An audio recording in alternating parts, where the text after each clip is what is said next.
Hello, everybody, and I would like to open the meeting, the Monday, May 1st meeting of the Manchester Select Board with a roll call vote. Brian Solacey Here. from the sunny side of this country. And John Round. Here. Just doing this to make you jealous. It's not working, we had sunshine too. Kathy Bellata. Here. Ann Harrison. Here. Becky Jakes here. So 4 in person and 1 via Zoom. I am. All right, first up, we have the public comments on any items not on the agenda.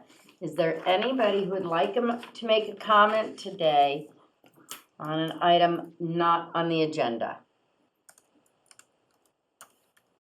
Okay, seeing nothing, Chairman's report and action items. We have, I'm not going to go through every single one of these, but does anybody have, we'll come back to the select board policies later. But anything that they wanted to comment on the action items? Okay, moving right along. I would like to open the public hearing for the trees on, and I am afraid my computer is not cooperating with me, so I can't read those. Ann, would you mind reading do you have it on yours? I'm sorry. Is it the National Grid? Yeah. It's The National Grid, Yes, I have it. Oh, National Grid, That's first. sorry. National Grid public hearing on Bennett Street. Yes, the select board, I'm sorry. Sorry, I'm gonna, I'll get that. What am I supposed to read? Okay. We're opening a public hearing, at 6:30 in the town hall and on Zoom on a request from National Grid to install approximately a 5-foot conduit from National Grid HH number 99-4 to customers' property at 19 Bennett Street. I move to open such a hearing. Okay, moved by Ann Harrison, seconded by Here. John Round. Roll call vote. Brian Solacey, Yes.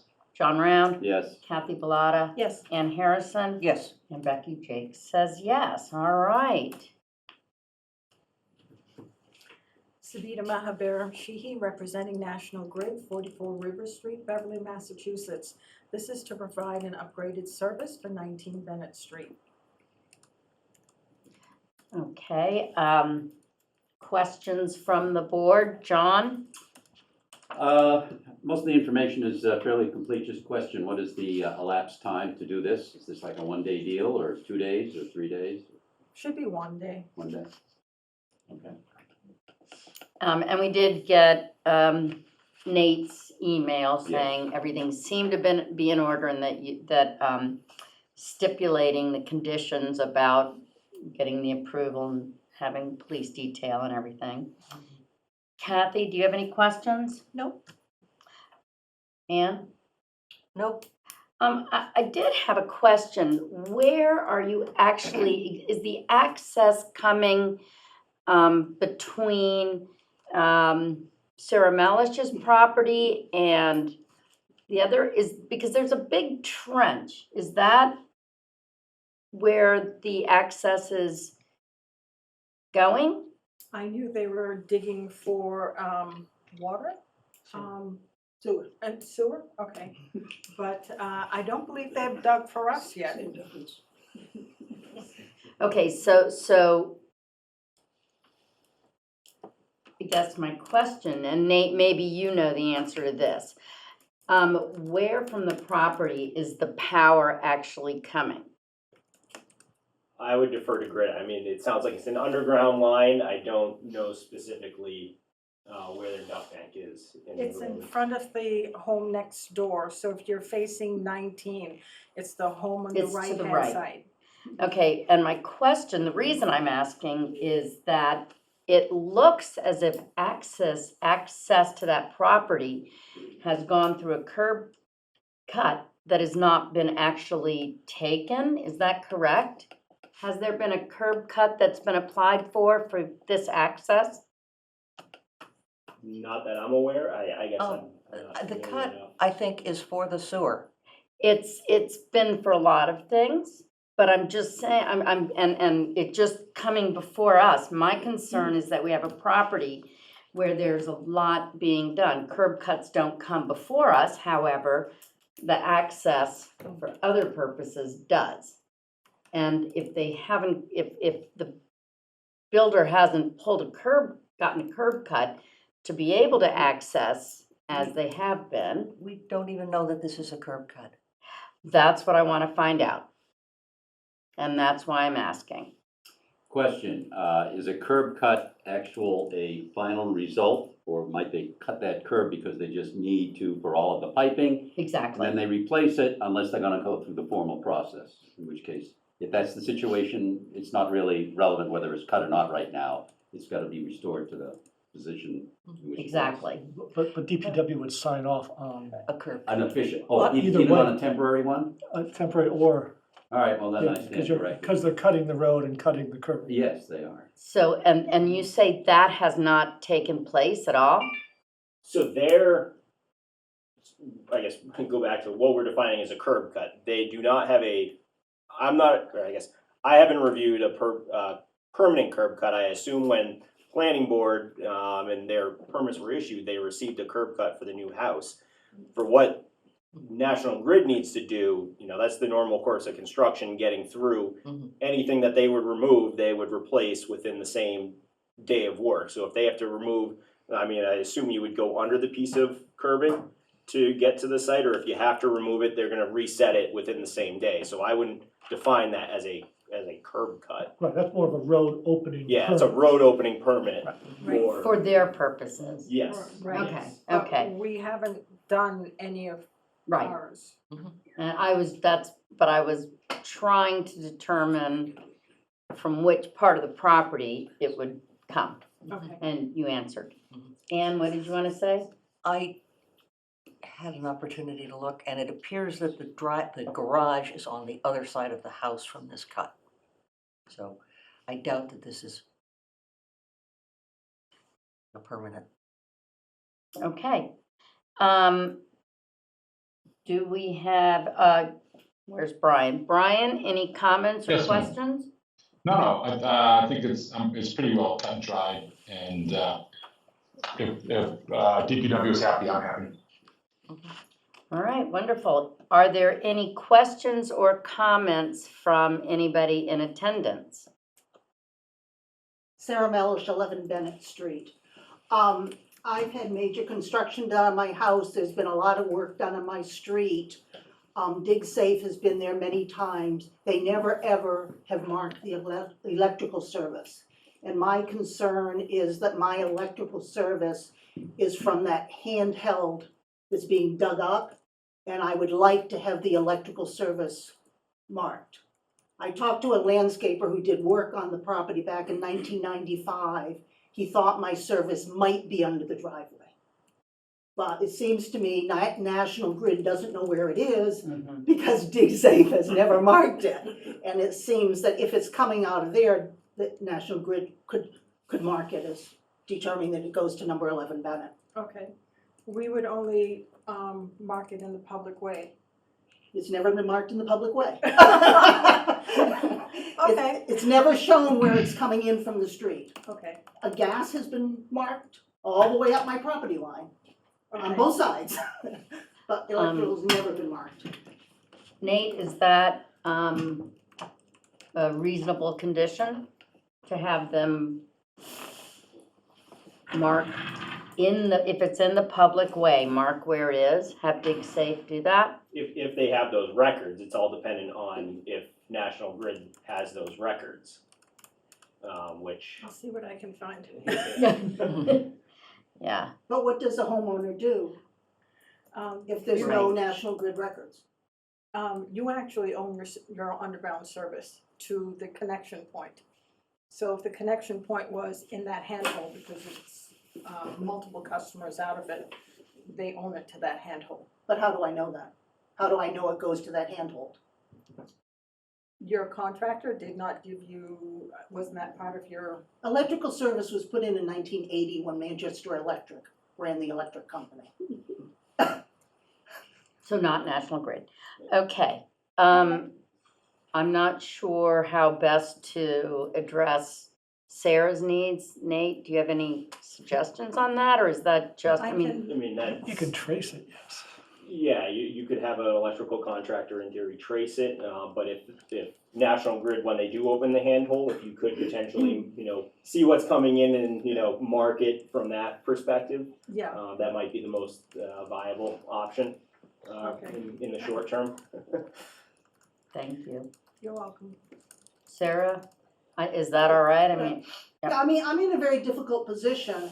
If the electrical line is under my driveway, I cannot have my driveway dug up. right, And if National Grid is responsible for marking where the electrical service goes to the house, and if they can't do it, We don't mark on private, I'm talking on the street. on the private, that's fine, that's I fine. just So, want to know where okay. it's coming in from the street.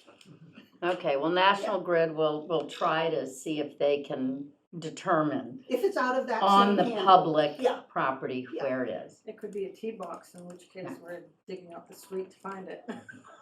You're going, it is in a T box. Okay. There's no opening in the street. And so you have read the conditions, the letter which Nate sent out, have you seen that? No, I have not. It's our basic conditions, so Oh, it's okay. a street opening permit, It is, it's just our basic conditions, letting DPW know that you're doing it, backfilling, paving. It would actually be the customer's contractor, Okay, so I'll just let them know. all right, so we need to get you a copy of that letter that you can then, and We'll attach that to the. okay, great, thank you. Any other questions or comments regarding this hearing, the public hearing for National Grid? Joe Sabella, I have a question. Joe, would you please state your address? 15 Rosedale Avenue. And we're talking about the National Grid hearing pertaining to the property on Bennett Street. Is that the item on which you have a comment? No, I have a question. Okay, we'll come back to that. Okay, thank you. Thank you, Joe. All right, if there are no other questions regarding this, may I have a I motion? move to close the public hearing on the National Grid installation of conduit at N-Grid HH # 99-4 to the customer's property. Second, Second, Moved by Ann Harrison, seconded by John Round, closely seconded by Brian Solacey. Roll call vote. Brian? yes. John? yes. Kathy? Yes. Ann? Yes. And Becky says yes. Okay, thank you very much. All right, next up, we have, Do we need to approve it after? we do need to approve it. Thank you. Now, we're gonna approve the hearing. I move to approve National Grid's request to install 5 or more or less 5 feet of conduit from National Grid HH # 99-4 to customer property at 19 Bennett Street. Second. Thank you. Moved by Ann, seconded by Kathy. Roll call vote. Ann? Yes. Kathy? Yes. John? Yes. Brian? Yes. And Becky says yes. Thank you. Thank you. All right, sorry about rushing that through. Okay, may I have a motion to open the public tree hearing? So I moved. No, Second. okay, moved by John Round, seconded Ann Harrison. Roll call vote. Brian Solacey, Yes. John Round, Yes. Yes. Kathy Bellata, Yes. Ann Harrison, Yes. and Becky Jakes says yes. So first on this, we have 5 Tux Point Road, the 18-inch ash. Tom, did you want to make comments, or does anybody have any comments on that tree? Everybody had a chance to go take a look? Mhm. Quiet. Yeah. Yeah, it's hard to miss. Every day. It's very, yes. Okay, actually, do we need to pull any of these out? I think we need to pull out the one at 115 School Street. I agree. Okay, so moving forward on the other two, the 5 Tux Point Road and the corner of Arbella and Pleasant. And the 5 Tux Point Road looks pretty bad.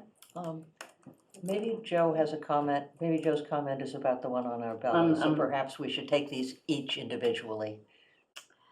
All right, we will start with the Tux Point Road 18-inch ash. I move to approve the removal of the 18-inch ash at 5 Tux Point Road as requested by Brian Orr. Second. I was going to take public comment on Okay. those first, but we've moved and seconded. Well, we can have comment now. Okay, does anybody wish to comment on the tree on 5 Tux Point Road? Okay, seeing none, motion made by Ann, seconded by Kathy, roll call vote. John? Yes? Kathy? Yes. Ann? Yes. Brian? Yes, And Becky says yes, so 5 Tux Point Road is going to go Mhm. sadly away, hopefully with all of its, the emerald ash borer. Okay, next up we have corner of Arbella and Pleasant Street, the 18-inch sugar maple, which Tom reported is all but dead. Any comments from the board before I go to the public? Okay, Joe, is this what you wanted to make a comment on? No, I have a question on National Grid. Not on the topic that we discussed, but another problem with the street light that the DPW is aware of, that's on 24/7. It's been on for the past 3 years solid. Okay, I'm sorry to say, but we already did the public comments on items not on the agenda, and that would fall under that category. Okay. But Joe, would you mind sending an email to DPW and to me? I will do that. Wonderful, thank you very much, and I'm sorry that we That's quite didn't right. catch you earlier. Okay, having no comments on the maple tree corner of Arbella and Pleasant. May I have We approve the removal of the 18-inch sugar maple on the corner of Arbella and Pleasant Street Extension. Second. second, Okay, moved by Ann, seconded by Kathy. Roll call vote, Brian? yes, John? Yes? Kathy? Yes. Ann? Yes. And Becky says yes. Okay, and that brings us to the 115 School Street.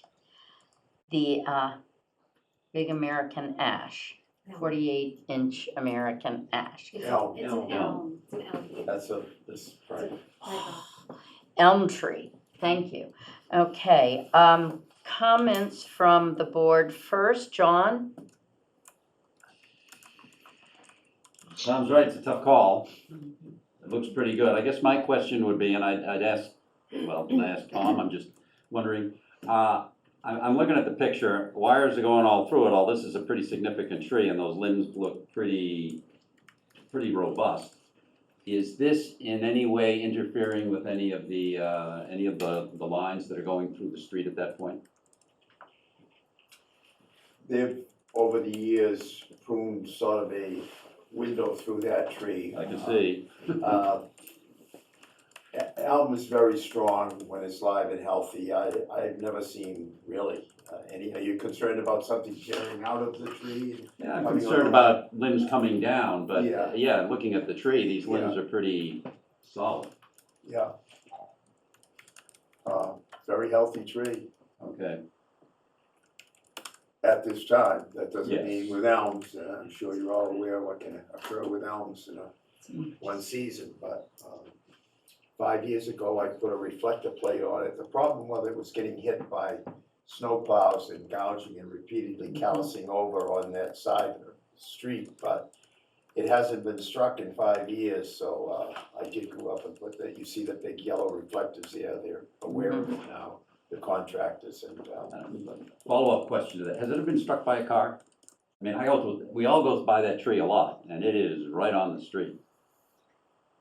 And I don't know, Robert Can you Emmons, I comment? live at 115 School Street. Yes. And I lived in Gloucester for 5.5 years, but moved back about 3 years ago to that address. And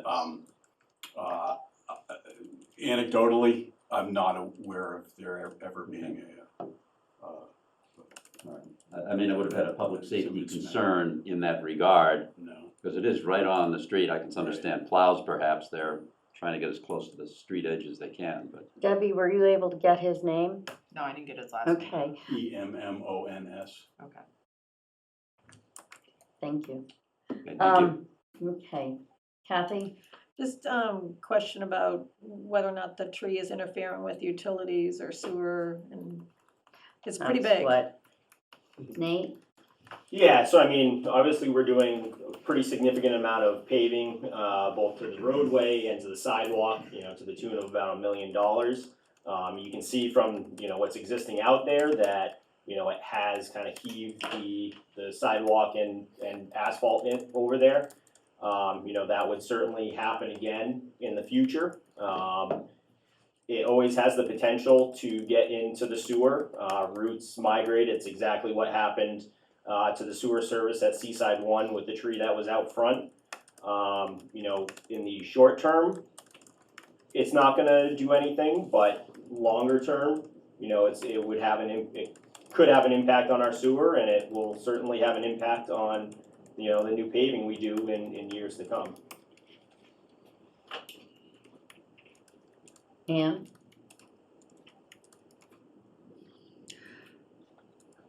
I think cutting down 48-inch elm to make it more convenient to put in a sidewalk is not the sort of thing Tree City does. My only comment. Brian? I don't know, if this tree has survived a number of plow hits, I don't want to take it down.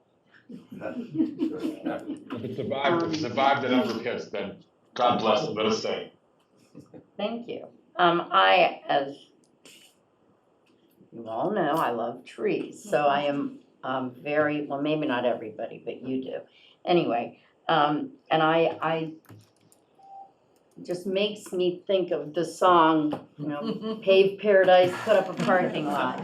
Yes, that's telling you how old I might be. But, Piggy Snow. Anyway, I just think that, and Tom said what a wonderful tree it was as well. And I think that we need to make sidewalks and roads and power lines go around the tree and not the tree be cut down for our own ease of work. And I'm not saying that in any way DPW is trying to make it easier on themselves. You all have an incredibly difficult job for many reasons. And so I'm not in any way implying that. I just think it's a big broad picture for us to look at. Yes, Tom? another thing about the tree, it's as close as we could estimate. We think it's one of the original trees that will line School Street from the center of town all the way up. now. And when a tree reaches that age, its whole process is slowing down. I'm sure if we were to take a coring of it, we would see that the last annual rings are so small you can't even read them. So that tree may have another 50 years of very slow growth as far as upheaval of the pavement. That what's been done has been done. There's no real rapid growth now in the roots coming up. It's known to be that way. I'm just a value, I have my personal feeling on a tree like that. It's the last remaining nicest stone tree left in the town of Manchester. It just doesn't make sense, like, to take that down when we can adjust the sidewalk. There appears to be plenty of room. It looks like the sidewalk also in that area has been adjusted in the past. On the next property going out, gigged in a little 2 or 3 feet. We have telephone poles, hydrants sticking out into the street all over the town of Manchester. Take a magnificent tree down there. Just no community, especially Manchester, should even consider taking that down for the sake of, even if we have to spend a couple, $2,000 or $3,000 more on adjustments to this. I don't know what the cost of that is. I can see where they're coming from, but at its stage in its life, in my opinion, it warrants to try and do everything that we can to save it. And you've been here a long time, and we know you to be very fair when it comes to trees, whether they're healthy, not healthy, and your opinion carries a lot of weight with it. I have a question for the DPW. I understand there was some concern about growth into other areas, but it sounds like that's not likely to happen given the age of the tree.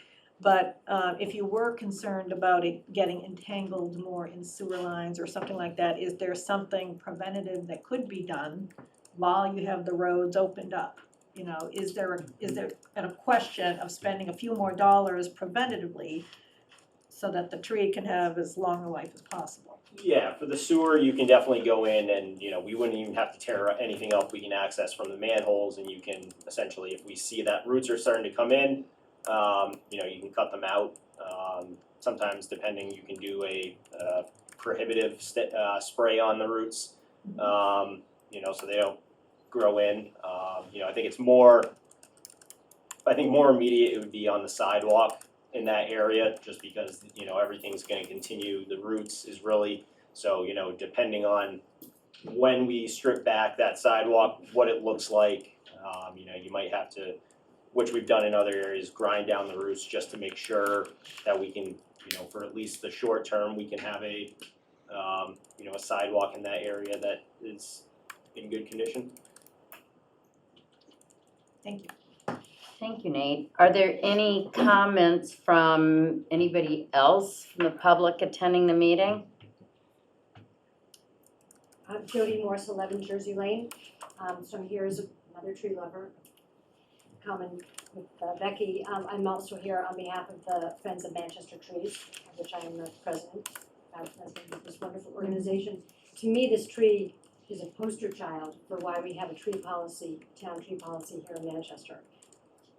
The norm is to not take down trees on streets, and certainly not to take down what we would consider a heritage tree. I think Tom told me that this tree could been planted before the Civil War. And the benefit that this tree gives to the town in terms of cleaning our air, shading our streets, you can't replace a tree like that. So I think that I'm hearing that is the feeling of the select board. I'm glad to hear that, but I think it's important for us to remember that all of our large trees, they're called shade trees, are important to the town. We plant a lot of new trees as an organization. We planted 23 last weekend with Tom's help, and that's important.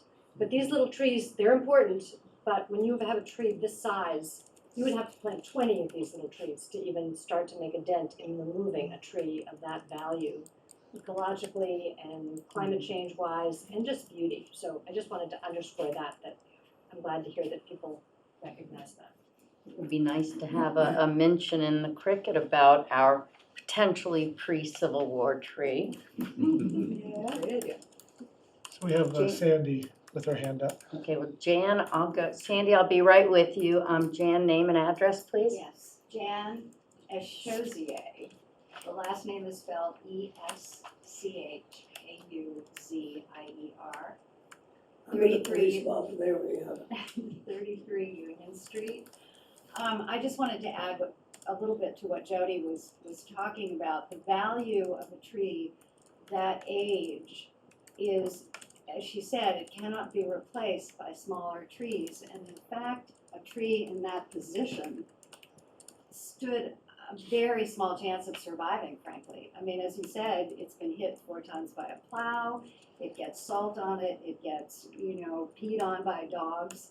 I mean, so there's a multitude of reasons why when you have a tree of that age, it is really worth preserving. I don't mean to come across as a, tree hugger, but honestly, the benefits to the city, now many towns are doing studies where they trace the heat that's actually taken up by some of these trees. So I'm in favor of keeping it.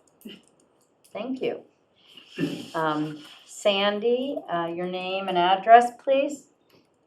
Yes, thank you. Sandy Rogers, 82 Old Essex Road.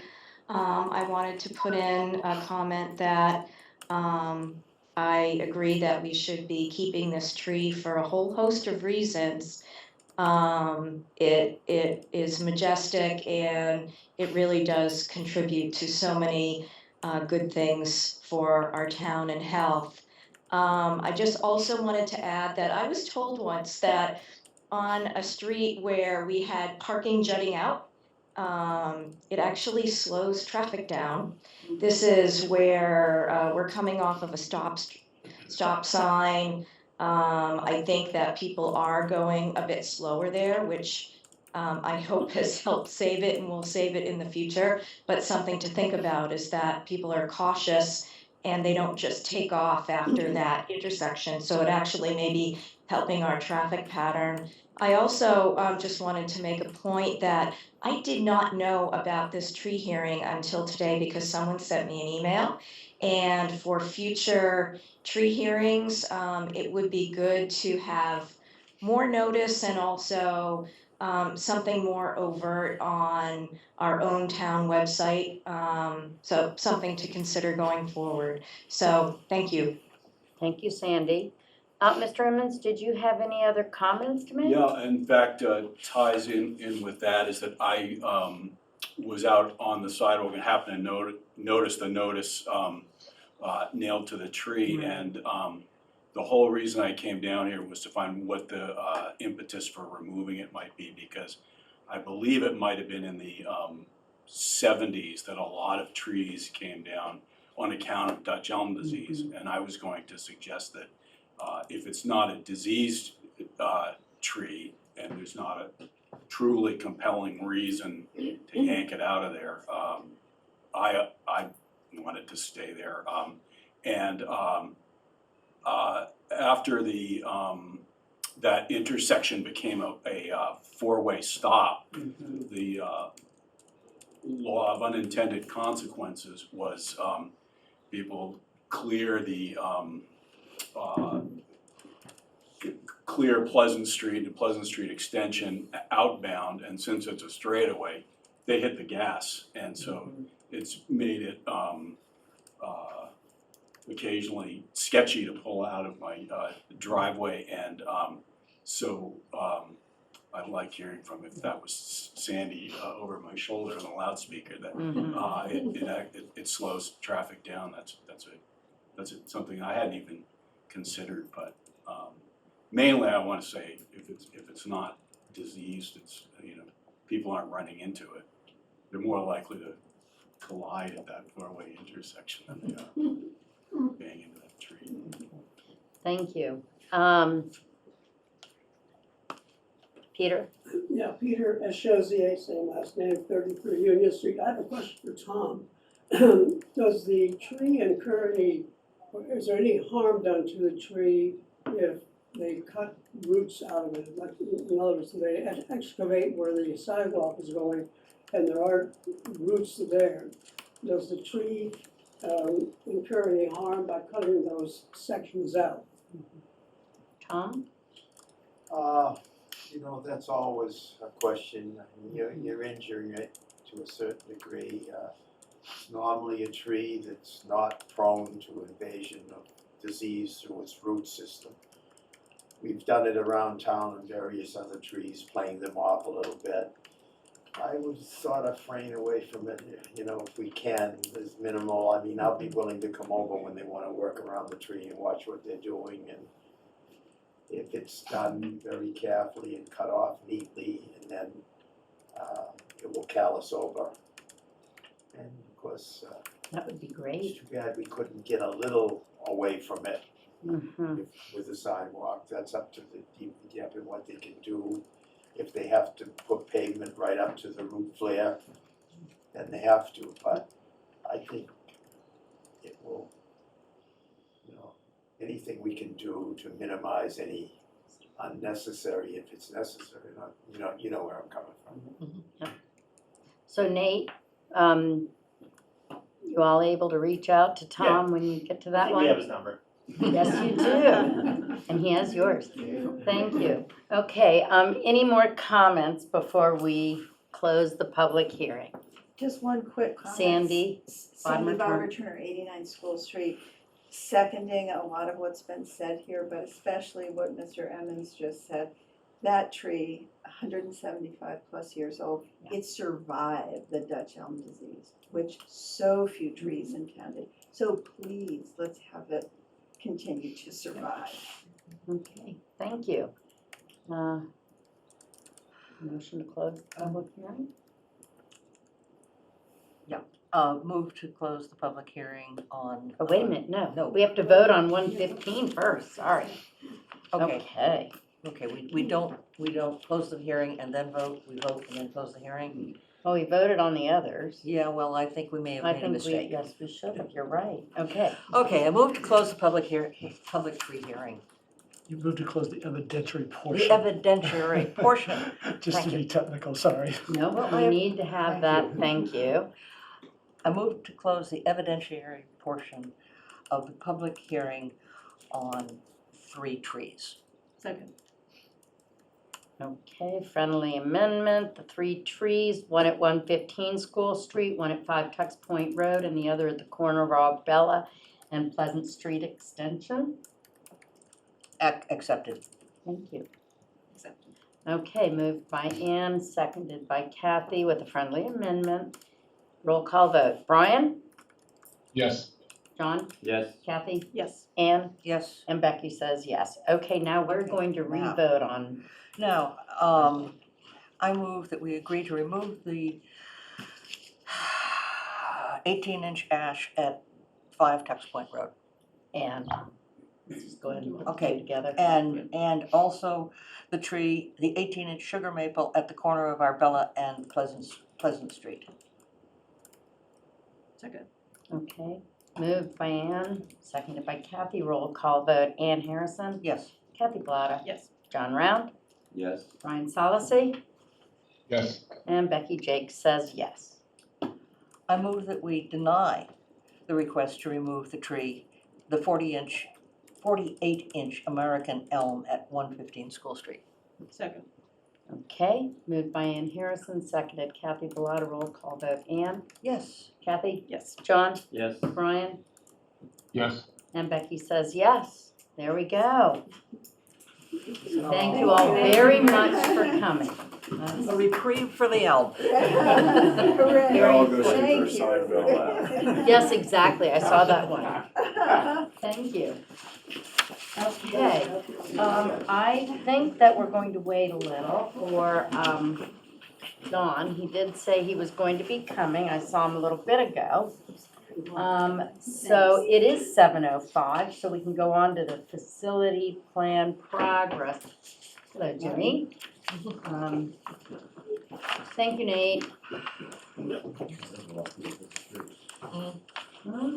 Okay. So, are you doing the presentation, Nate? So tonight we have Tetra Tech here. They were just sitting in the other room. waiting for the tree hearings, so they should be coming in momentarily, and they have a presentation to give to you guys tonight. I think, Greg, you have that? Yeah, I do. No, I did I have not, to find it. and I didn't get a chance to see that, so. No. Good evening. Did anybody else get a chance to preview that Yes, that came out. this afternoon? Yeah, which is usually not. You guys have this? Usually not. Here's a little handout for Yeah. everyone. Okay. Oh, wait a minute. Mr. Halgren, please come in. Is Nancy with you? She is. I dare not go anywhere without her. Okay. We have a proclamation of recognition to present to you. Nancy, why don't you come up too? Unnecessary, but It is absolutely necessary. Nancy? Come on up. Let's see. All right. In appreciation of over 20 years of volunteer service and dedication to the town of Manchester by the Sea, this is our certificate of appreciation. Frame it proudly. I sure. But in all seriousness, Don, thank you. Well, Very you're more than much. welcome. Nancy, thank you. I think it borders on 35 or 40. It's not much of the distance gets a little foggy. I mean, I am now an octogenarian, so but I wanted to say that I recognize that there are people here that have been on boards with me and multiple boards and who certainly deserve recognition. Oh, no, Don, you deserve all of the recognition, your dedication. Yep. And I know you've been, I think, on multiple boards here, but certainly on one that I've been on with Yeah. the Historic Commission. 4 or 5. Many times, many years, and we Absolutely. really appreciate the Well, service. I appreciate the appreciation. Right? Thank As you. part of 80% of life, they say, is showing up. And you have. And once in a while, say something intelligent, hopefully, and raise an issue of hopefully. Well, we're fortunate. Our town has so many volunteers, as Yeah. I like to Yeah. say, but it's the ones who really put in a long term. Yeah, it's sometimes persistence is the key in all these things. You've got to stay with it and do something for the town, and it's important. A lot of people, don't do that. I will encourage it, and well, if there's a need, call me back. Night or two. All right, John, We'll give look him a for call. wisdom, Yeah. yes, we know where to go. Well, all right, again, I thank you very much for the nice certificate, and it's can look at framed. Thank you very Good. much. Thank you. Okay. Thank you. Thank you very much. Nice to meet you. Thank you, Don. Bye, Nancy. Passing these out. All I have right. no idea what. Okay, sorry. Thank you. Good evening, everyone. Nate DeRozier with DPW. With me tonight are Chris Kohler and Bob Parsons with Tetra Tech. Before I hand it off to them and they'll go through this presentation that they put together, I just wanted to go through a little history on how we got to completing this facilities master plan.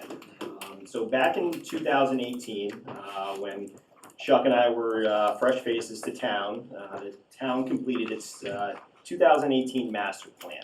The handouts that I've sent around are specific pages from the master plan that relate to facilities and infrastructure, just to give you a little more of the background, where we're coming from. So the master plan goes through and uses data from a 2017 facilities master plan that indicates around $85 million, which is in 2017 dollars and pre-COVID skyrocketing inflation, that needs to be invested in the town facilities over the next 15 to 20 years timeline. In part of those pages, they go through and prioritize the facilities and looking at whether facilities need to be renovated or whether it's new facilities such as a COA or a harbor master office. One thing that the master plan does address is the issues of sea level rise. And over the last few years, DPW has undertaken some studies that I think are going to go a long way to helping us develop this new facilities master plan. So as you're aware, we're currently doing the CZM study that's looking at sea level rise for downtown, which obviously affects this town hall building, our fire department, and much of the waterfront. One of the other studies that the DPW did was doing an existing conditions assessment on all the town facilities. We received a grant from Maya to have a consultant come in, and they did a extensive tour of all of our facilities where they went through and evaluated all of the mechanical systems, the architectural systems, basically everything that encompasses our facilities, and gave them a grade. Went through and they have a very, metric that they analyze everything. They would go through and evaluate the life cycle of our various facilities and the mechanical and architectural components of those, and gave us a roadmap of maintaining our facilities and projected costs. So for example, if they went to a facility that had a new roof installed in say 2010, they would evaluate and say, asphalt shingle roofs have a lifespan of say 30 years. So in 25 years, you should start to look at, so from 2010, so in 2035, you should start to evaluate replacing that roof and put a dollar number to that, and basically did that for every single system within all of the facilities to give us a really good baseline of what we're dealing with, what we're looking forward to in terms of maintenance of our facilities. So that was a big thing in developing this new building into this facilities master plan. So two of the things that we've already looked at, we have looked at a maritime visitor center or a harbor master office, which Tetra Tech actually was the consultant that helped us do that. Greg and his office have been evaluating new council on aging potential locations. And the third on that kind of list going from the master plan was looking at a DPW facility, which Tetra Tech also did doing the siting analysis. So that's, kind of giving a little bit of a history of how we've gotten to the point where we're at. And so Tetra Tech is going to walk us through looking at all the available parcels in the land, parcels of land available in town. The master plan indicated that would be a very good step for any future facilities master plan to start with, and looking at, do we need to reuse our existing parcels, or are there other parcels out in town that could accommodate future public needs, and how to best go about that. So with that, I'm going to turn it over to Chris and Bob, and they're going to take you through the presentation. All right, let's see, you can see the screen. Okay, so I have a question. Thank you for the intro, but who's got the clicker thing? Oh, I think that was great. Oh, that was great. Should we wait for him to come back? Keep going. Hi, again, I'm Chris Kohler, and this is Bob Parsons, we're from Tetra Tech. Thanks, Dave, again, for the nice introduction, and you stole a lot of my thunder, so I guess I'll be able to go through this pretty quickly. It's a beautiful evening, and I'm sure you all want to get back out there, but feel free to interrupt at any time that you want to discuss it. Anything on the slides, or want me to back up, or whatever you'd like to do. So as Dave was saying, we're here as basically a preliminary discussion. Don't expect any conclusions tonight. We're just letting you know that we're here and what we're doing. But we're here to assess the various town departments and their current needs, assess their future needs, and once we know those needs, we can begin to explore options on how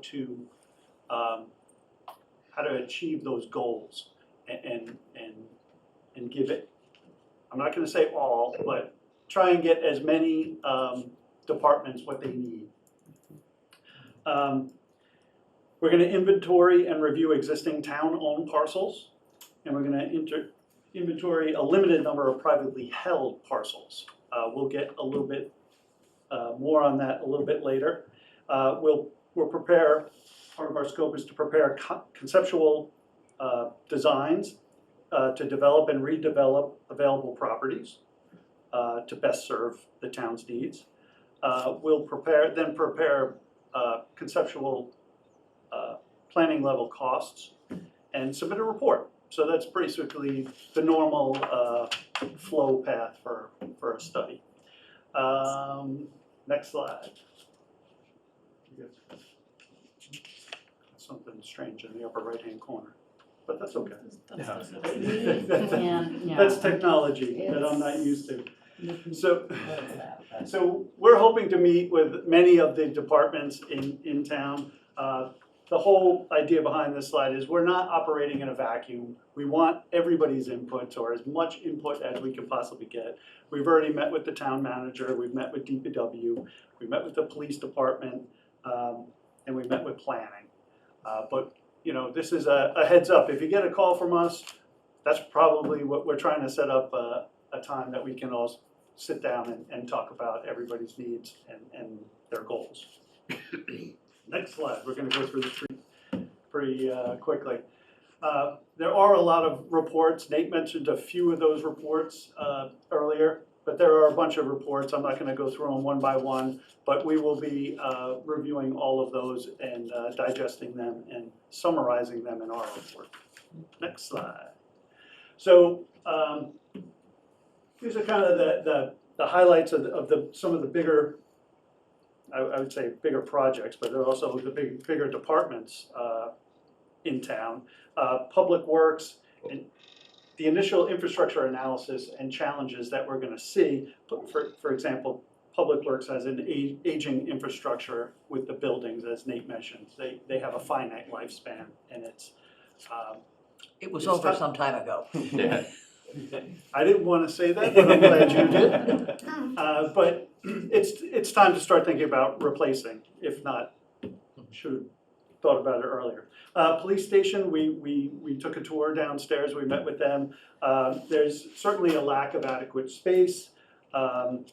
Also, the space that they are using, some of it is in the floodplain for storage, and some of their critical infrastructure like generators and things are in the flood zone. So those are the things we're looking at. The fire department, we haven't met with the fire department yet, but we understand that they have some spatial issues as well and some infrastructure improvements that they want to pursue. The wastewater treatment plant, it's right in the floodplain, the whole thing. There's no way around it.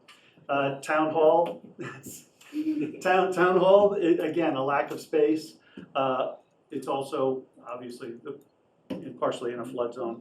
Council on Aging, apparently they have no space, so we're looking for some space for them. And the library we've done some preliminary studies with them about ADA compliant bathrooms and bringing things up to code. So next slide, please, Nate. So just to quickly address flood zone and sea level, and basically there are three ways to go about addressing the rising sea levels. You can reinforce, you can reimagine, or you can retreat. I kind of like this reinforcement. You can explore walls. Think Amsterdam, think Louisiana, think Venice. Put in new walls, build a berm around the whole facility. You can reimagine, meaning you can build up. You can put all of your infrastructure, your critical components on the roof as opposed to in the basement. They learned that in New York City after their flood. Or you can retreat. And what that means is you can retreat to higher ground and rebuild in a higher elevation. So those are the things that we'll be exploring. And now we'll get to one more. Property evaluation. So what we're doing is we're evaluating, as I said, the town-owned properties and some other select properties. We'll use all sorts of information, databases. Again, I'm not gonna go through them, because we got some interesting stuff coming up, but yep, we can go next one. So there are 232 properties in Manchester by the Sea that are either owned by the town or the Manchester Essex Conservation Trust. And then there are a handful that are owned by some religious entities and some other, like the Housing Authority and some other departments. So if we, here's a map. You probably, I was hoping for a little bigger, but, so everything in yellow is a town-owned property. Everything in green is Manchester Essex Conservation Trust. You can see as the splotches of other colors are the handful of other properties. So we'll be looking at these, and we started to eliminate properties based on accessibility. And next, so we shaded out all the properties that had no access. There's no road that can get you there. There's no way to put a road in to get to there. And you can see that dropped it down over half, I'd say. You're probably now at like 25, 30 properties. And after that one, we screened it out by conservation and open spaces. So if you go to the next one, you can see now a lot more are shaded. And now we're down to a handful of properties.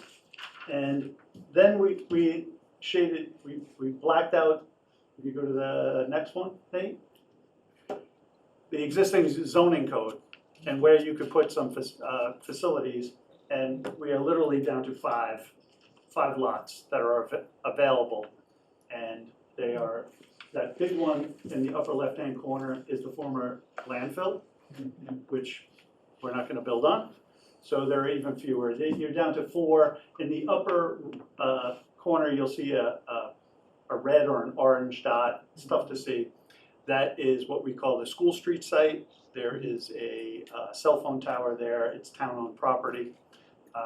And right below it, there's one other property on School Street. So those are 4 properties. And that basically, that's the rub. There's not a lot of options. So if you want to go to the next. So some considerations, like I said, there was access, there was zoning, there's sea level rise, and our job is to work through those and come up with a plan. If we were, and those properties are, if we were going to build a facility on a undeveloped site. Of course, there's redevelopment of the existing sites, like Town Hall. We wouldn't want to move it, we'd want to redevelop it. Or at least that's the initial idea. You can probably skip ahead one more, and you could probably go another one. We probably should go to, I started touching on the potential ideas to develop School Street as a potential location for one of the town facilities. Again, we could redevelop existing properties.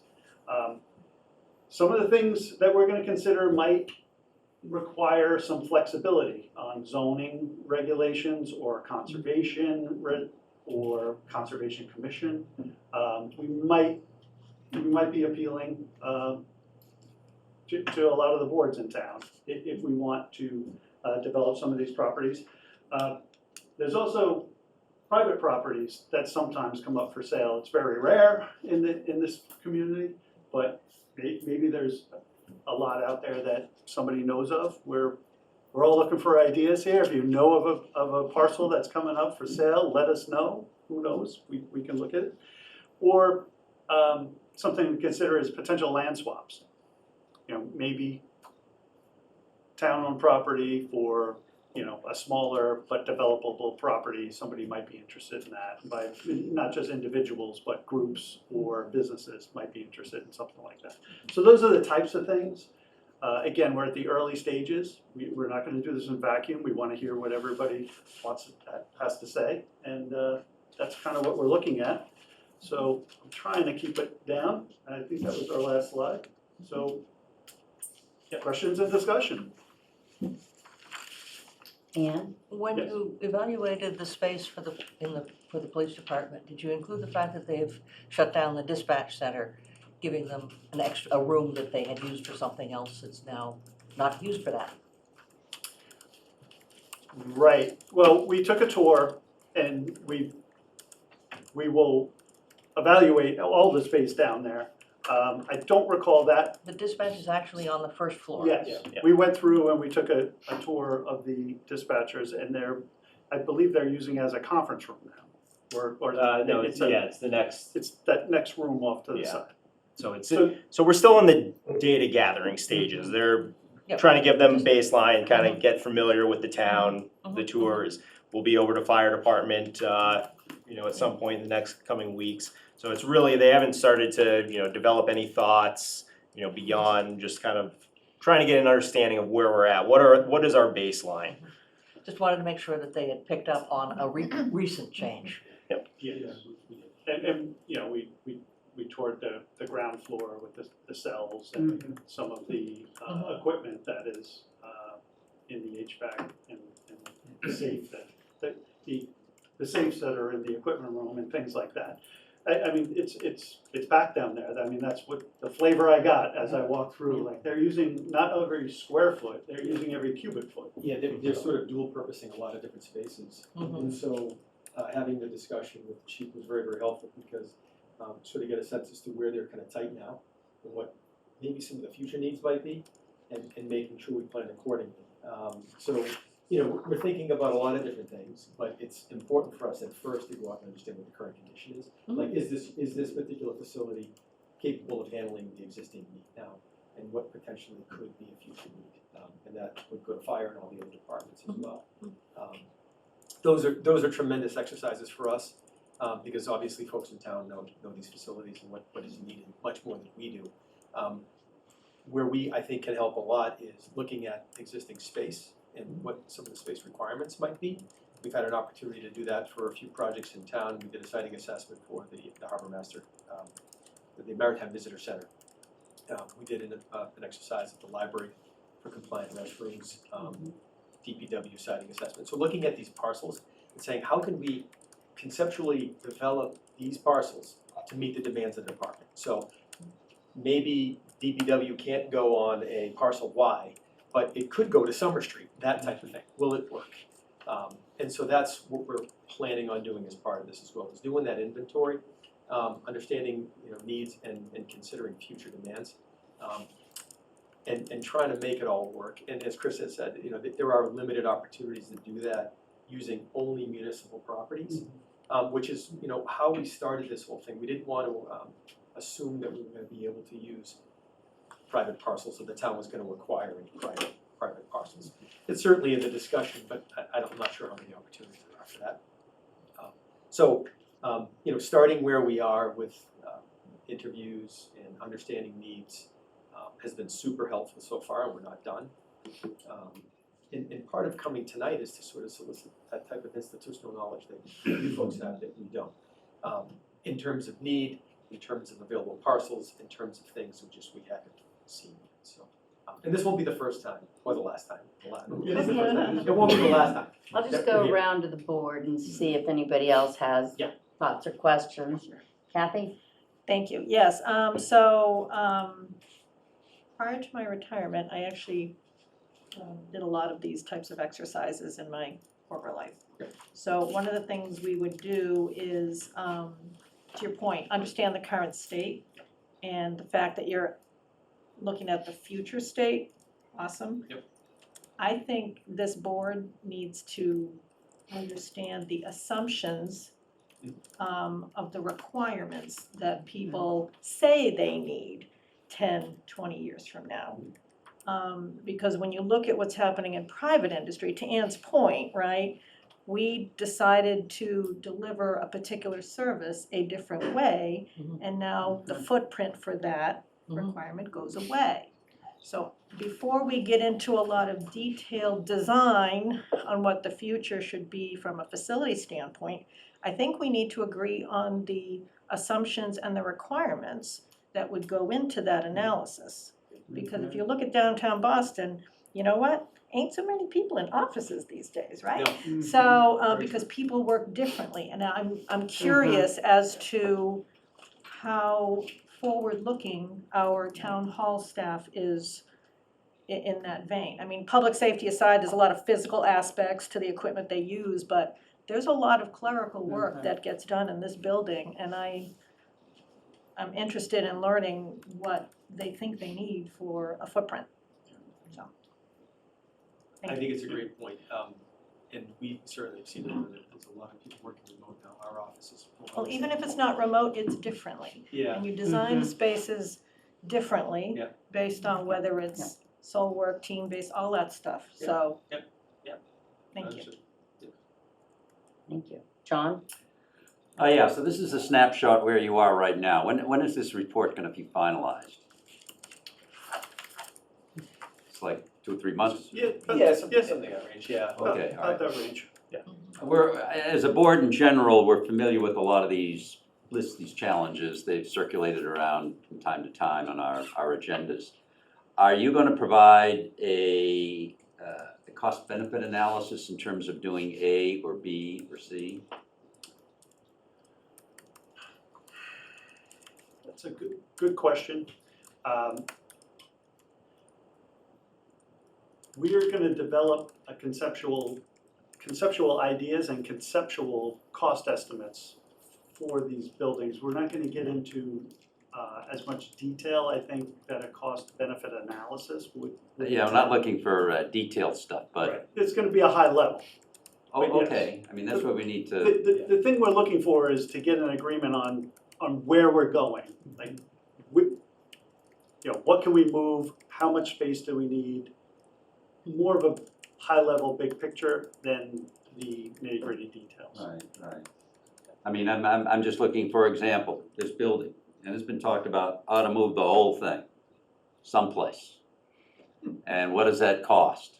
Right. Okay, as opposed to, let's get this a little more waterproofed, if you will, and renovate it, because it's very central to the town, and what does that cost? I mean, we have to make decisions on what the benefit is, but we need some kind of handle on just what are the general costs for maybe the ideal situation versus, we can live with this.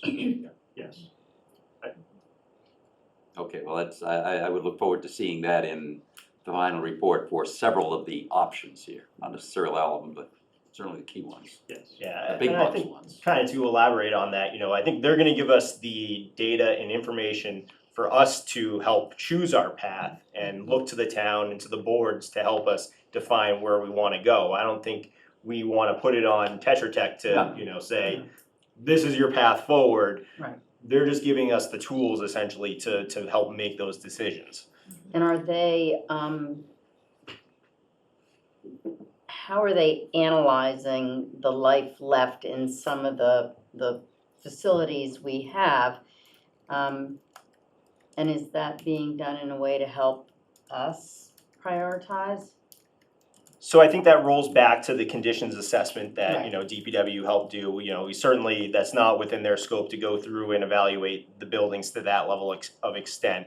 But they can use that data and knowing, we have XYZ work coming, if we want to maintain this building for 30 years, these are the things that are gonna have to be done to maintain it versus, if we look at a replacement. And I think for a lot of our facilities, it's a two-edged sword, or two things that we're looking at. It's does it meet our needs from a programmatic need? Can we do everything that we need to do? Is it providing does it meet our needs in terms of meeting requirements for any of the governing, like on the PD side? And then also from the, from just the building life cycle side. Right. You know, there's two very different, I think, or two different factors that will go into how we make the decision whether, you know, we rehab the existing building or we try to look at a different path for it, if that makes sense. Yeah, does. Thank you. Can I ask, go to Brian? He Oh, hasn't sure, had a absolutely. chance. Brian, any comments, thoughts? No, I just think that this is a good first step to get a sense of the value and the life cycles of the existing facilities, and then it's up to us to prioritize these facilities.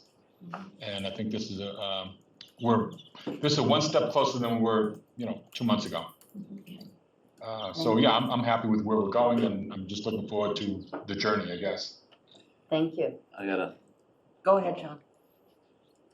what's your experience been with private land sales to public entities? Looking at the map, I mean, a big chunk of our land is in conservation. And when you started the blank stuff, there's nothing left.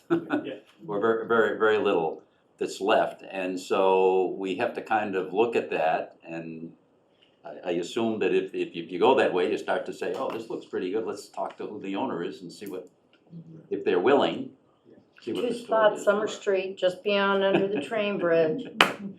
Okay. There are two spots on Summer Street. So, yeah, and just because Chris has done some, keeping our finger on the pulse of what is currently available for sale.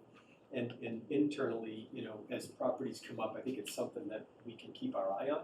And then sort of, I guess, make you aware of it and as it, as a board, or as a board, decide on whether or not it's worth pursuing or not, and how far does it get you? Because if we can come up with a concept plan that seems to check, I don't know about all the boxes, I'd love to think we could come up with a concept that checks all the boxes, I'm not sure that's gonna be the case. Perhaps you don't have to do that. But just in some of the things that we've done so far, there seems to be a path that makes a lot of sense, and there's a lot more work to be done, but it's not a bad path, and so we feel comfortable that there is something.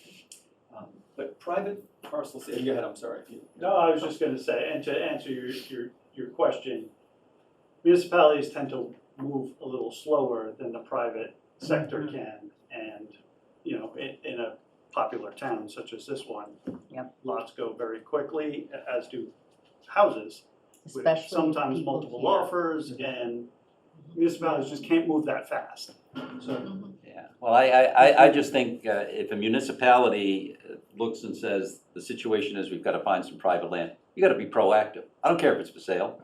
You just look at stuff that might be, geographically, this might make sense. We maybe even know, well, we probably know the homeowners. And, and propose that and say, we've got a challenge here, but you can help with that. yes, we've scanned all 232 of those properties, and there are some interesting conversations we can have. I would prefer not to do it in a public setting, but it's I'm gonna There interrupt aren't there for many. just a There aren't minute. many. For people who are sitting in and listening, when he just mentioned that we're not gonna do that in public, we do that in executive session so that we don't lose out on opportunities. There's nothing clandestine. That's what it's about. Just wanna make sure everybody's clear on that. Sorry for Thank you interrupting. for the clarification. Ann, go ahead. And then I'd like to go ahead and wrap this up. I actually am going to have two questions.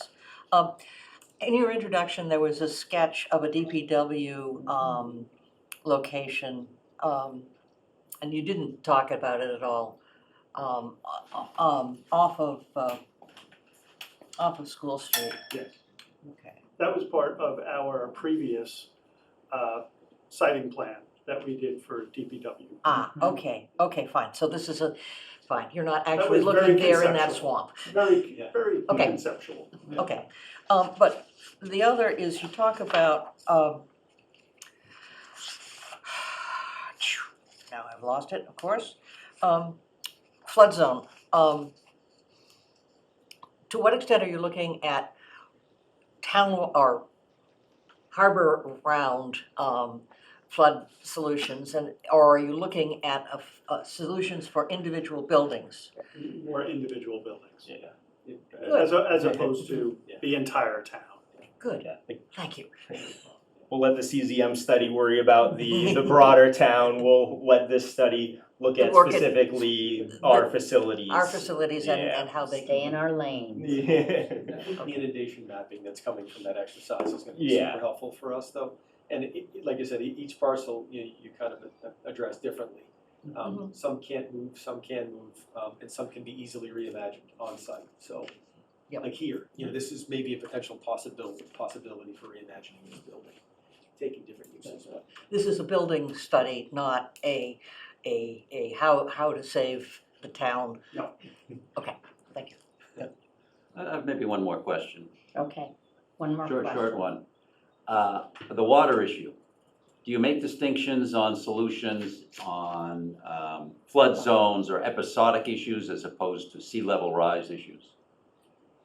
So I think the inundation mapping not only assumes sort of a static sea level rise, but Right. also storm surge. Yeah. So I don't wanna say it's worst case, but it's, I think the projections you're looking at all the way out to 2070. Correct, So yes. they're pretty, That's the new FEMA flood map, Yes. so Yeah. that's it's what we have it's to a go by. statewide model. Yeah, you look at both hand in hand because they're both kind of different things where, when we're looking at sea level rise is gonna more affect the parking lot here on a day-to-day basis than the episodic storms that are going to. But the episodic storms could have a bigger impact on, the general operation of the wastewater plant if, God forbid, we had a massive storm come in and, Yes. flooded parts of our process. That's a kind of two different things in how we look at them and how we would deal with them. Because part of the process is down below. Exactly. And when you go in there, yeah.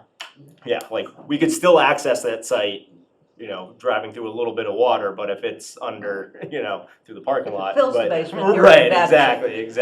exactly, so. Okay, we do have people waiting for interviews and we've gone over about 15 minutes. Is So there anybody in the audience who would like to, I'm you're not gonna take public not comment? gonna do that right now. Okay. Because this isn't a public hearing, so we'll Okay. just, however, if people do wish to make public comment on this, please feel free to email us. And Jack, I'm not going to respond to that because I can't. It says, will any thought be given to obtaining property through use of eminent domain? That has not come up at all, so we're just gonna leave that at this point. Thank you all very much. Yep. Nate, thank Thank you. you. Absolutely. Yeah, it'll be interesting to see what shakes out of the trees. Agree, we'll be back. Thank you all very much. Thank you, have a great night. Yep. Thank you.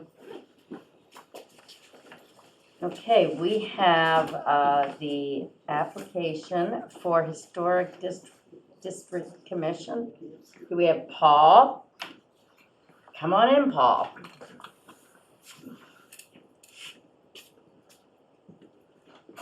How are you? Good. Thank you very much for, say it again? My father passed. Oh, I'm so sorry. That's horrible. It's never.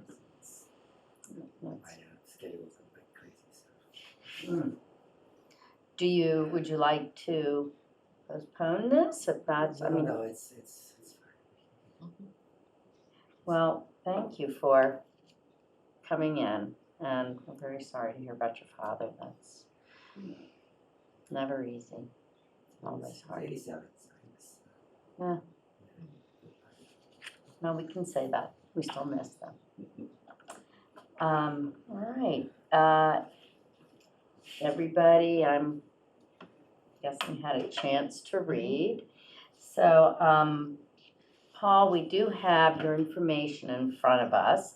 So what I'd like to do is just go around to the board members and let them ask questions. Brian, would you like to start? No, I know he's you're on behind. Hilltop, Highland Ave. Is that in the historic district? Yes. No, it's not I'm the good. historic district. No, What? it's out on. Oh, I'm Highland? sorry, I thought he said, was he here for the historic He is. district? No, it's Highland, I'm next to Landmark, not far. so and John, maybe you can speak to this. What role will he be filling? Is there a, I can speak to that. Yes, you are an architect or trained in architecture, correct? Trained in architecture Yes. and engineering. And I'm Okay. sorry, could you just speak up a little bit so that everybody can? I have a master's in architecture from the University of Pennsylvania. And I moved here from New York City in 2003, working with, off and on with my brother-in-law, Remco Bruker, and I live on Summer Street. Mm-hmm. My experience is with, with architecture, and I have a hobby of historical preservation. So that's why I'm attracted to these types of properties. I'm a real history buff, so that's right. no, I have no problems with your background. I just want to make sure that the role that we're trying to fill, he checks all the boxes. That's all. I'm good. Okay. Thank you, Brian. John? Yes, good, and thank you, Paul, for raising your hand. I'm aware of your name. I am a fellow member of the, not fellow member at this point yet, but I am a member of the Historic Commission. And your slot has always been very difficult to fill, to find somebody with architecture background, and that is one of the slots, as you're probably aware, that we look for folks. So thank you very much. As you know, the commission is going to be undergoing a survey of historic buildings here in town. Have you done that sort of thing in the past? It sounds like I you've have. got the right hobby. I've just completed my survey of my garden. I'll be doing a survey of the house, I believe separately, although I think they're still intertwined. But I am speaking with Peter at, he's helping with that application at the State Commission. And I've submitted that one. And I hope to, I'm going to be applying for the national registration for the garden. I believe it's important, it's a very important garden, locally and nationally. So I'll be applying for that. Good. So you're kind of familiar with some of these processes, and that will be very, very helpful to the commission as we undertake this survey, so. It's an exciting project. Great, yes. It really is. And I'm excited because it's a very vital thing for the town to have an inventory of what's, it's so important, culturally important to the town. A lot of historic houses here. Mm-hmm. Good. Thank you, John. Kathy? Well, I was gonna ask, you kind of answered it already, but maybe there's something else. I was gonna ask, is there anything specific you'd like to accomplish as a member of the commission? It sounds like the survey is at the top of your list. Was there anything else that you'd like to accomplish as a member of the commission? Well, primarily is just to discover and make sure we make the preliminary list, and then really, because a lot of these sites are in danger of being lost because of neglect. Because we don't know where they are, what their importance is, and it's so vital to the community. I feel it's so important. Whether you're talking about a national or local properties, and I think particularly this particular area has a significance, I think nationally, not only locally but nationally, just because of the history. I mean, I'm from New York City, so I came and I just fell in love with the history of the area. So. Thank you. Anne? I have no questions. My only question is, do you have any time constraints? I don't. I had two kids, 11 and 10 and almost 12. But I am in real estate, I have my license in real estate. And I'm doing that part-time. And I'm also an architect, designer, and an artist, part-time. So I do other projects, I have projects I like to do. I don't have a particular, I suppose, job that you would consider full-time, but I like to do these projects. This is one that's Okay. Any other questions? Move to approve the application of Paul Strempel to join the Historic District Commission. Second. And may I just ask, how long is this for, this particular? Good question. Is it 3 years? For 3 years. 3 years. So for 3 years, is it, and so through 26, you go into, okay, right, friendly amendment? For the term ending in 2026. Thank you. Moved by Ann, seconded by John. Roll call vote, Brian? Yes. John? Yes. Kathy? Yes. Ann? Yes, And Becky says yes. Thank you very much and welcome aboard. the town is fortunate. Yes. We are. Thank you very much. And Good, Paul. my sympathies. excited about it. Okay, wonderful. So, Thank you for coming in. We're sorry that it's been a hard time. Yeah, my mother is, I'm also helping my mother with her property in Pennsylvania. She has a place in Essex, and so to try to help her get reorganized, so she'll be staying. She'll be coming and living permanently here in the next few months. And so, the next month or so, it's gonna be a little crazy. I have to go back and help her sell the property, and after that, then get her settled here and move back to me. A lot on your mind right all now. that, yes. Dad was a veteran. He was a surgeon in one of those MASH units in Vietnam. Oh, boy. No. So he had Holy smokes. Stories. And nightmares. So, well, thank you, Paul, very much. Thank you very Thank Good you. luck with everything. Okay, Harbor Advisory Committee. Next up, Jimmy Doucette. Good evening. How are you tonight? Mm-hmm. Things are well, Good. doing well. Took Okay. advantage of his medical expertise. Yeah. So thank you. Just happy I didn't run out of supplies. Yes, I went through a few endings. Right. Well, we've read our information, and so we'll start. Brian Solacey, any questions for No, I'm Doucette? good. No, I'm good with Mr. Doucette. John? Jim's a known quantity here. That can work both ways, by the way. Yes, it can. This is a positive. I agree. So, and you're the right guy for the role that the Harbor Well, I'm glad to hear that. Thank Advisory you. Board. Kathy? Forward to having you join the ranks Yeah, of town I government look- in a different I look way, forward to Jim. helping and contributing. No, I have no questions. And Ann? No questions at all. And my only question, time constraints. Not terrible. My kids are all grown, so Yep.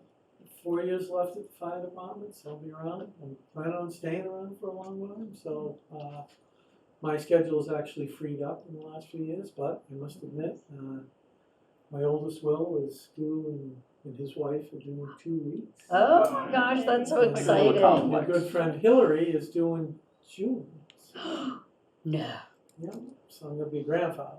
Oh my gosh, so you So and maybe a little Susan. bit, but not like this big. It's only when they get to be about that. Well, then you'll take them out on the boat with you, right? Yeah. But anyways, I was approached by Bion and also by Dan Lane. And I know that Dan Gray also was involved. He's just interested in having somebody. I do have my commercial lobster license. I have a lobster boat, fish anywhere on my days off from 200 to 300 traps. So I'm pretty busy. I'm out there quite a bit. I'm not the high roller, but I do work hard My son Henry's out there too with me, so. Oh, nice. Just interested in seeing that, what Bion's, I mean, he's done a great job for us. Yes, he has. Made a lot of good decisions, a lot of good progress with what we're doing, and I just wanna make sure that we continue in the right path and help, it's important to advocate for harbor and Absolutely. commercial, recreational, bringing people into the town and taking care of it, the dredging, all the different aspects of it, so.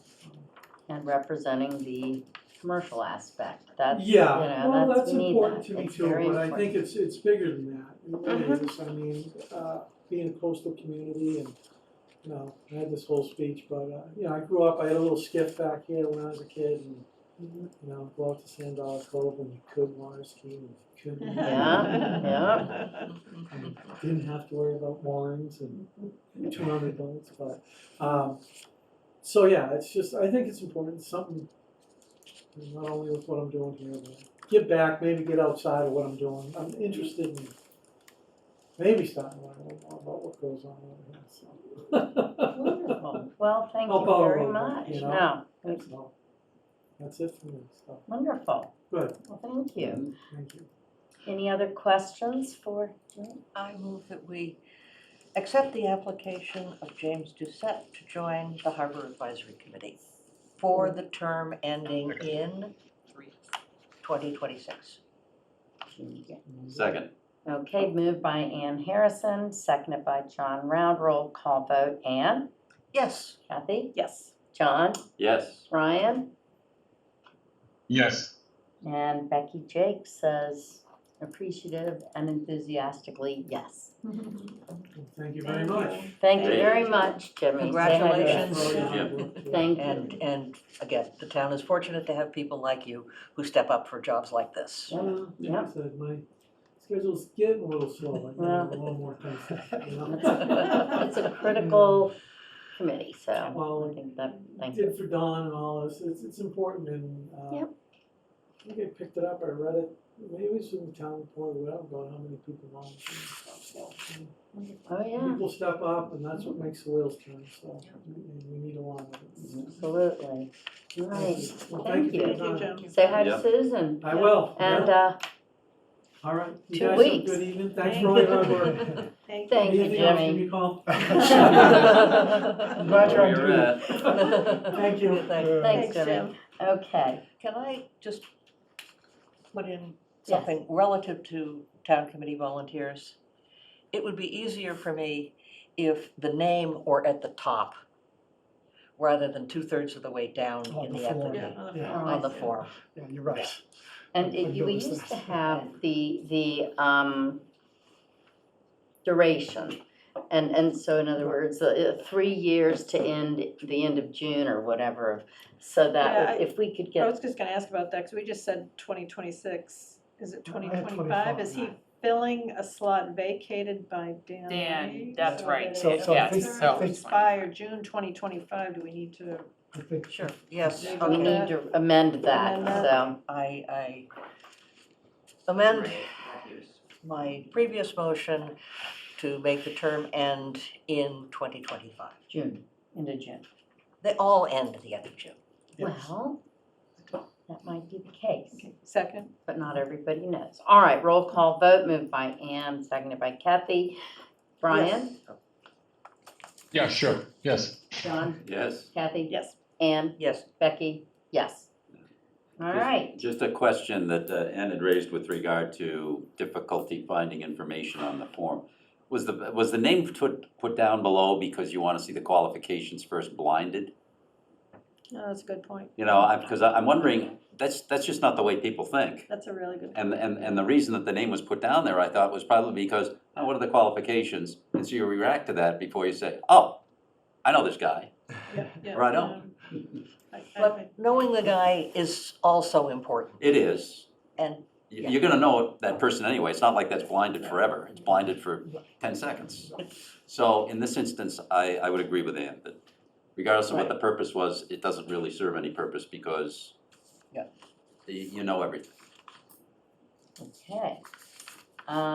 early voting discussion with Board of Registrars. Yes.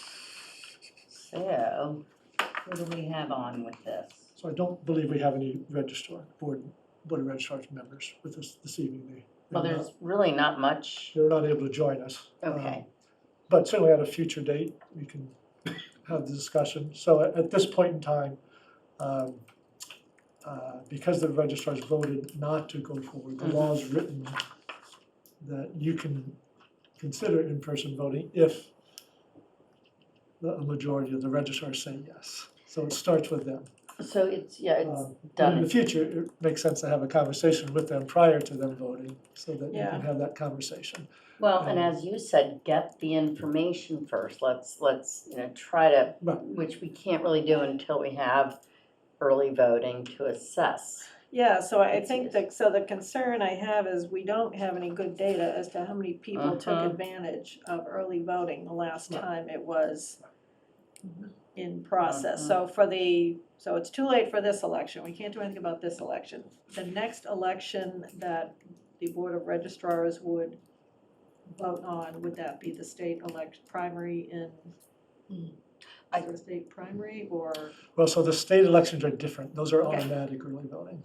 So the state has automatic early voting. It's the local Okay. that you have the choice, I believe. Okay. I think I Can we have that take right. advantage of the state early voting to get some We data? can get some data, yes. Okay, and I'd like to make sure we do that. Yep. For whatever reason, there seems to be a little bit of a operational lapse coming from this area. It's not the first time, okay?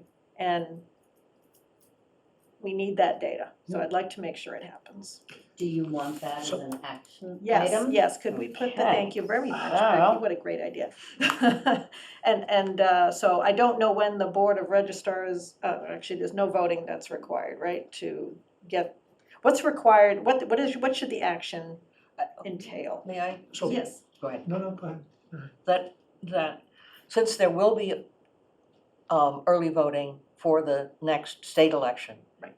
That our action item is a month before the next state election. We underline that we want this data collected. Yes. And I don't know when the next state election is, so I'm kind So of. it'll be the presidential primary, I believe, Oh, Nothing, and, right? oh, because we just had the We just had the 2 year. It's like, two-year. it's like So won't we have September. nothing until next year? So I think we have a whole year. So the primary, This is election. I mean, this whole situation with the school budget, does that fall into this category at all, or is that strictly a town meeting sort of thing? well, we have the ballot, We don't know ballot what's gonna happen. coming up. If we have to go back to that. Okay, Well, I'm we just can't do anything about the looking ballot. at various voting events. I have a follow-up question. Are we Well, tracking? I'll have to check on dates. Okay, are we also tracking absentee ballots, mail-in ballots? Oh, yes. That's fine. So those data are there. Yes, that data's there, which is good, but the Okay, early fine. voting, because I have taken advantage of it personally, and I'm not the only one. I see people walking out as I walk in, and so I know people are doing it, but there you go. I just Well, don't We're actually know. having quite a few people coming in. So even though technically we don't have in-person voting, we do have absentee voting now and requests for mail-in. Right. So a lot of absentee voters are coming in and voting as if it was in As if it person. was, yeah. just- And I just did today. Yeah, So it was, just upon request, we don't, if you want it, you got it. Correct. So The difference is we might have different hours. there could be different. Right, yes, Mhm. yes, that's, because so- the absentee voting is only during normal town hall hours, is that, Right, unless you can request via mail. right, that's the mail-in voting, right. okay, so that action item. So just to underscore, so the election day is May 16th. The last day to request a mail-in ballot is May 9th. But you can do in-person absentee balloting up until noon on the 15th. So complex. And- If we make and, it really Lots of dates. easy, don't we? May, May 9th is the last day to request a mail-in ballot. and the last day to register last day to register is May 6th. Should have started with that. So May 6th is the last day to register. And then May 9th is the last day to request a mail-in ballot.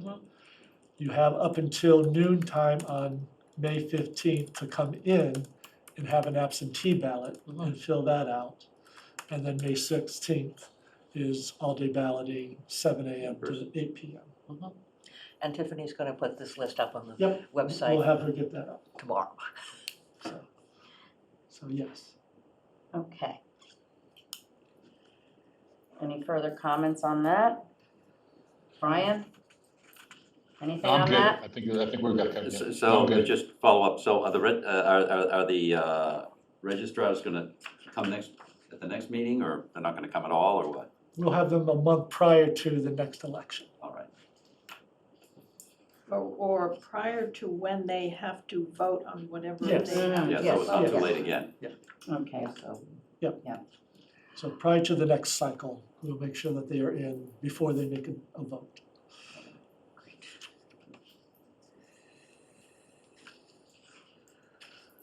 all right, so should we have a little tickler on that one? Let's add it to the action item. All right, And okay, thank you. we don't have a precise date yet, but we'll figure that out. Right. Okay, next up, fire department discussion. Wait a minute, yes, okay, caught up a little time. All right, regarding the staffing update. All right. So I think it's fair to say that emotions are running a little high in terms of just some anxiousness about what the staffing is and where it's going. But it is moving in a very good direction. So, today we have 11 fully trained firefighters and paramedics. And in addition to that, there are 2 who are fully trained paramedics who are currently in the full-time academy. So they'll be finished with their full-time academy training by the second week of July. How many is that, 3 or 2? 3? That's 2. But it's 2. 2. We had, it was a group of 3, but one declined to keep going forward.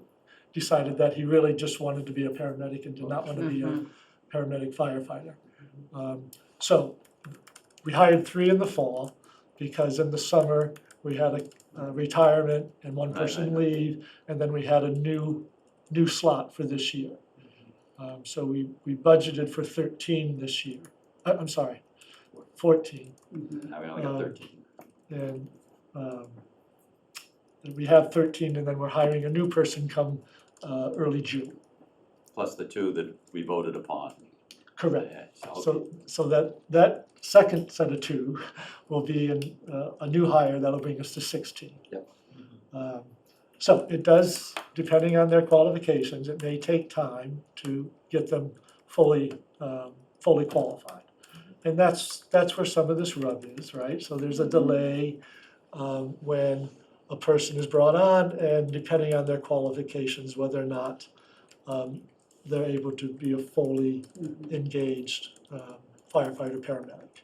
Which, as we've discussed before, is, you don't typically get that right out of the, So up Right. until 2 years ago, 12 was always our maximum. That was our maximum for more than a decade. That's what we always had. So come early July, we will be up to 13 fully trained. And with the 14th on board, and depending on their qualifications, when they'll be fully up and running. Just a question, when we had the 12, then overtime played a big role in all of this all the time, because the number of shifts didn't change, it's always been whatever the number of shifts are. Right. But, okay. we also had more Right, so- volunteers. All the Way back volunteers. when. And then we had a volunteers. Volunteers, okay, understood. So for the rest of this year, almost $100,000 of additional monies were put into the fire department budget to allow for that needed overtime because of the new hires not being fully trained. That gets us through the rest of this year with that minimum of 3 staffing on every shift, which has been the norm for the last 15 years. Through the fiscal year? I'm sorry? Through the fiscal year. Through this fiscal year, yeah, through the end of June. And then the new fiscal year kicks in, we'll have a 2-week period where we'll struggle for one of the shifts, to have that third person always on. So there will be some need for some overtime during that 2-week period. But in a 2-week period, you do 2 rotations, so it's like 4 days of overtime. So that's where basic staffing lies. So again, a lot of comments, a lot of concerns expressed. I mean, emotions run high because on both sides, right? I mean, labor and management, we're trying to work and make sure we get this together. Happen to have an all-male crew, so the guys are passionate about what they do and they want to make sure they can deliver the best service that they can. So I get the passion, I get the concern. On sort of management side, I think we are making good progress. We've increased the budget, we're increasing the number of staff. And this time next year, we should have 16 fully trained, fully qualified EMT firefighters, which is 33% more than what we used to have. So that's a significant increase and an important upgrade in the service. So I know it doesn't happen overnight, and that would be ideal if we could. It does take a little time in this transition, but we're making good progress. So that's the sort of frontline staff. So as you know, Chief Cleary has decided not to enter into a new 3-year contract. So he's decided to relocate to Maine, where he'll be close to the family. He's been commuting for a long time. I mean, he's. Well, he moved to Gloucester. Yeah. So. But I mean, going back to visit family. Yeah. So that leaves a vacancy in the chief position. Typically, we take a look for in-house candidates to see if we have a qualified candidate that we feel can do the job for us and move forward. So we'll be posting that at the station as a vacancy and solicit any interest for any in-house staff.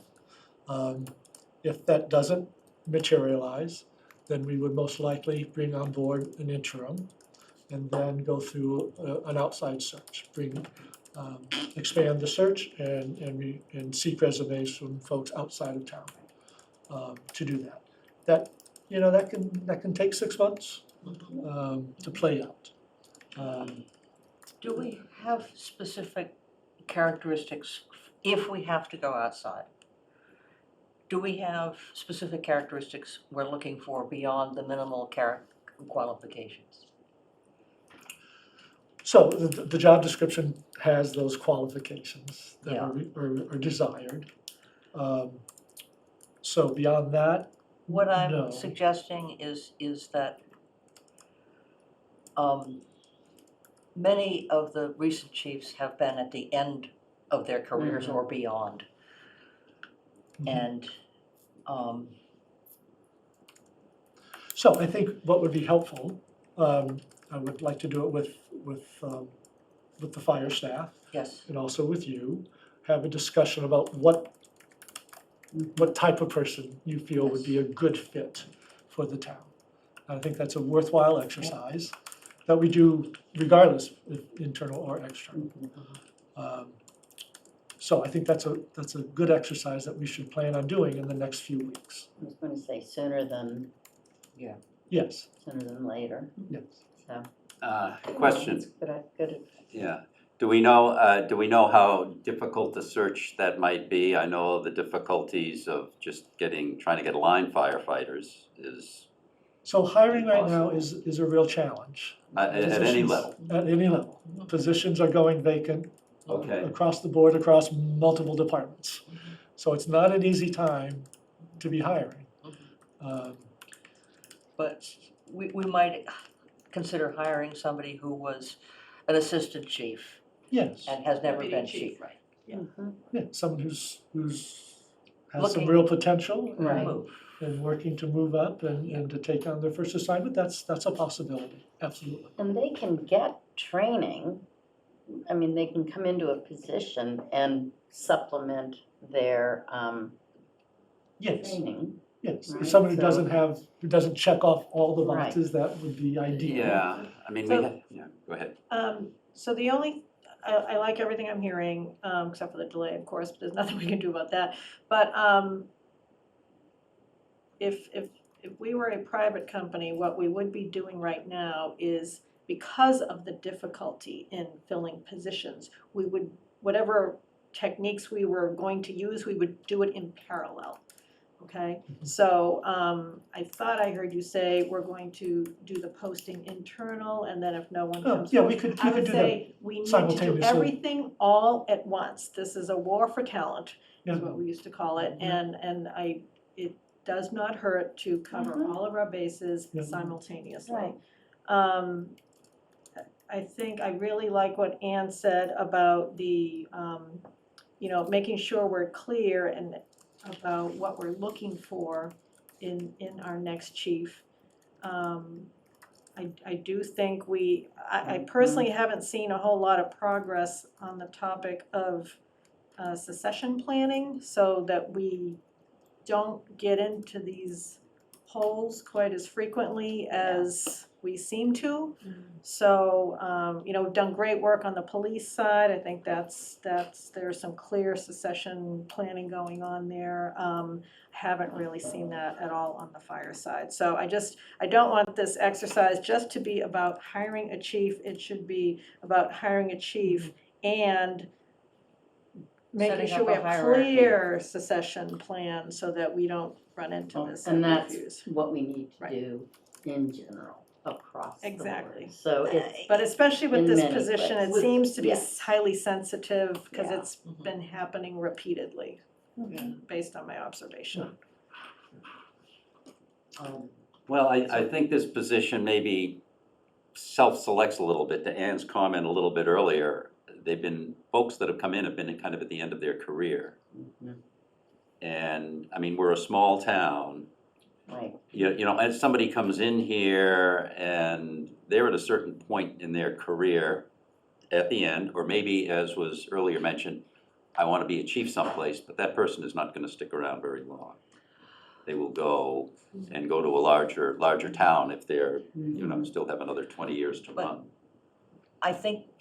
Personally, I think we're better off with somebody who's ambitious. Yes. Even if we only keep him for 3 or 4 5 years, years. Absolutely. Yeah. And that will, he will be in a position to change the atmosphere. And I think at the same time, we need to think seriously about changing the hierarchy, which is very flat. And nobody in the fire department, there isn't an assistant who can be obviously brought forward. But wasn't there something that Chief Cleary, about the hierarchy that he didn't want? Well, so when the Implemented. captain left, so we have 4 crews. And historically, one of those crews was supervised by a captain and the other 3 crews by lieutenants. And so when the captain retired, the chief felt it was best to have 4 lieutenants rather than 3 plus a captain. Because they were, when you're in charge of a crew, they were all at the same level in a sense. And I think it felt odd to him to have 1 crew have a captain and the other 3 have lieutenants. Does that captain have different responsibilities in theory, or is it just a rank? Well, there was some additional responsibilities, fire prevention responsibilities. But again, we didn't have anyone in-house who had those fire inspection credentials. So, there are a number who are working on that now, which is good. So, But as we're building our budget for next year, we ought to consider having an assistant a chief. deputy chief. A deputy I chief. think certainly there's a strong interest in that Yep. in the department, and I think it is consistent with some of the conversations that you've had as well. Okay. So are we going to start doing a search in parallel immediately, or do we have time to refine the profile? Or shall we refine the profile? I think we should. Well, I think we can do them both. Start the external search and internal search, but also start the discussion of qualifications. Yeah, if you're I mean, we're going, just collecting resumes for now. Mhm. but if you're paying somebody to bring you resumes, it'd be nice if they knew what we wanted. Right. Yeah, okay, fair enough. So we can when we meet again. Right, and We could do a special meeting and invite the firefighters and have that conversation all at once. That sounds good. I Yep. just think I feel like we've been talking about this for weeks, and I'd like to Well, get started on it. Weeks is just, Yeah, I mean, as far as the succession planning and the role of the deputy chief, I don't know. I'd like us to get moving, I guess is my point. all right, so the next step, we will, I guess the next step would be to reach out to the fire department and see if they might be amenable to that, to a meeting. And then we go from there in terms of trying to find a date. And we used to have our Thursdays set aside, some of the Thursdays for special meetings. Maybe we can do that again. Although I know we have some coming up. Yeah, we talked about the 25th as, with the governance project. Right. So the next steps, but Perhaps we could. this coming Thursday does not No, look no, good. no, we're talking about the 25th is what we were. Yeah, talking but that's. But I think the first step would be to reach out to the fire department and see if they would be amenable to that. I would suggest if they are amenable, that waiting until the 25th to figure out what the qualification should be is too late. Yeah, That's yeah, I 3 agree. weeks out.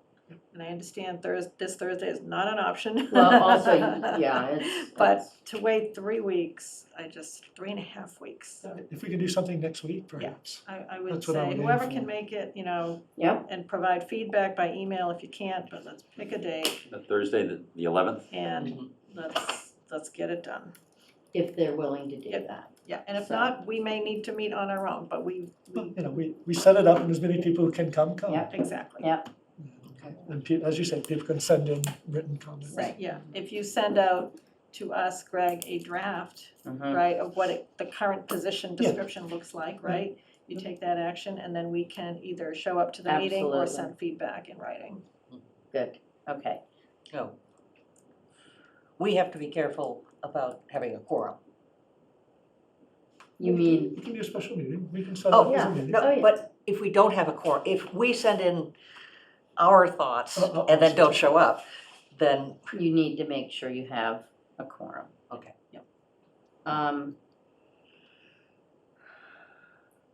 Gosh, there was something I was just going to say about that. Darn it, oh well. What about the meeting? Brian, thoughts? I'll be there, I can make it. I think it's a great idea. This is the 11th. Yes.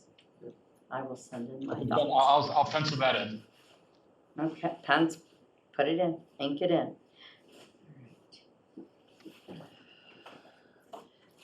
Okay.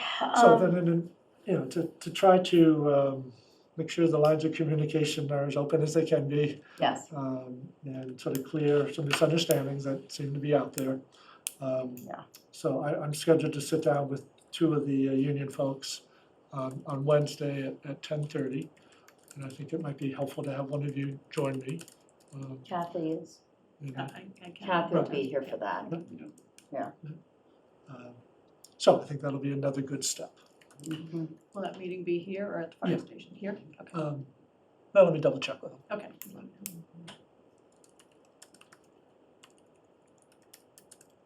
Okay, are we on to apparatus plan? Sure, yes. Not much to say because we'll save for Right. the discussion Go in. for the 15th, your meeting of the 15th. The chief wasn't able to come tonight, he had a prior engagement. But again, it's worth emphasizing that we have a fleet schedule. Nothing was slated to be replaced this year. We've run into some challenges with the ladder truck in terms of its emissions, passing emissions. The folks who did the last repair did come back and they discovered that there was a problem that they had overlooked. One of the cylinders was not wired up correctly. It barely failed. So we're optimistic, keeping the fingers crossed, that by correcting this last problem, we'll get this ladder truck back on the road, being inspected. How does that change the information that was in our package? If I read the graphic correctly, the red cells were the date by when we were supposed to buy something new, purchase something new. Yeah. So according to this, the ladder truck, we're due to buy one in fiscal year ~24 anyway? Well, so that moved up. It was originally going to be 25. Okay. I think 25 or 26. One of the challenges we have now, there's 2-year lag time. Well, so that's what I was gonna ask. Between order and delivery. Because what I was gonna So- suggest is, it would be nice to understand what's the real end Real- of life date. Yeah. And then show in a different color, blue or something, okay, we have to order it and put a deposit Yeah. on this year. And that way I think it's a little clearer Yeah, as to what that we need makes to do. sense. That would be helpful. And there were But it's a good chart, equipment moving around too. I mean, we'd hear that we want to, or Todd moved to surplus one thing, then it needed to come out of surplus and something else had to go. So we were having not clear messages given to us regarding Right. equipment and what was or wasn't needed, what was or wasn't actually surplus. Right, and that's why I like this chart. Everything is on one page. Yeah. It's all, this is nice, thank you. Right. Okay. So, but let's fine tune it. And, Yeah. and we'll have that ready for you for the 15th. Okay. And then hopefully, so when will we hear back on whether our finger crossing I'm has hoping worked? Within the next couple of weeks, yes. I'm hoping by the 15th. Okay. Have we looked at buying a used truck or a demonstrator or? Yes, they've been exploring that. Because obviously delivery time on that is much quicker. Yes. But what are the pros and cons of doing that, and how do we? Well, it's the end of the use, how much life can we get, how Right. long is it? But if the current ladder truck was a demonstrator. So we didn't get to specify all of the details, but we got a truck quickly. Yep. Well, if this truck passes the emissions test, then the date gets pushed out and you've just made another assumptive date? Well, Or is there a drop dead date? in the this thinking whole is to go ahead Yeah. because of that 2-year lag time. Right. So go ahead and put the purchase order in, get the money appropriated, perhaps at a fall town meeting. So we have the money set aside. I know, it's At least, growing. you know, Most of it. most of it if it's new. If it's a brand new, it may not quite cover it. But it's close. But that's assuming that this truck would then be retired in 2 or 3 years? Or is that, Yes. could it go another 2 or 3 years? Or are we just Well, we should wait Playing for with- the chief So- for that. Right. I mean, I playing think with fire that's. on that? So Okay. the goal was to have it for 25 years. Okay, so that's just It's a, 22 years old now. that's just a set date, yeah. So then you might want to update this. It says useful life of 20 years. Right, so different chiefs have had different. Okay. Yeah. Okay, Okay. yeah, It's about whatever, 20 or this should 25. reflect whatever data we need to make the decisions, I'll say it that way. There are other considerations.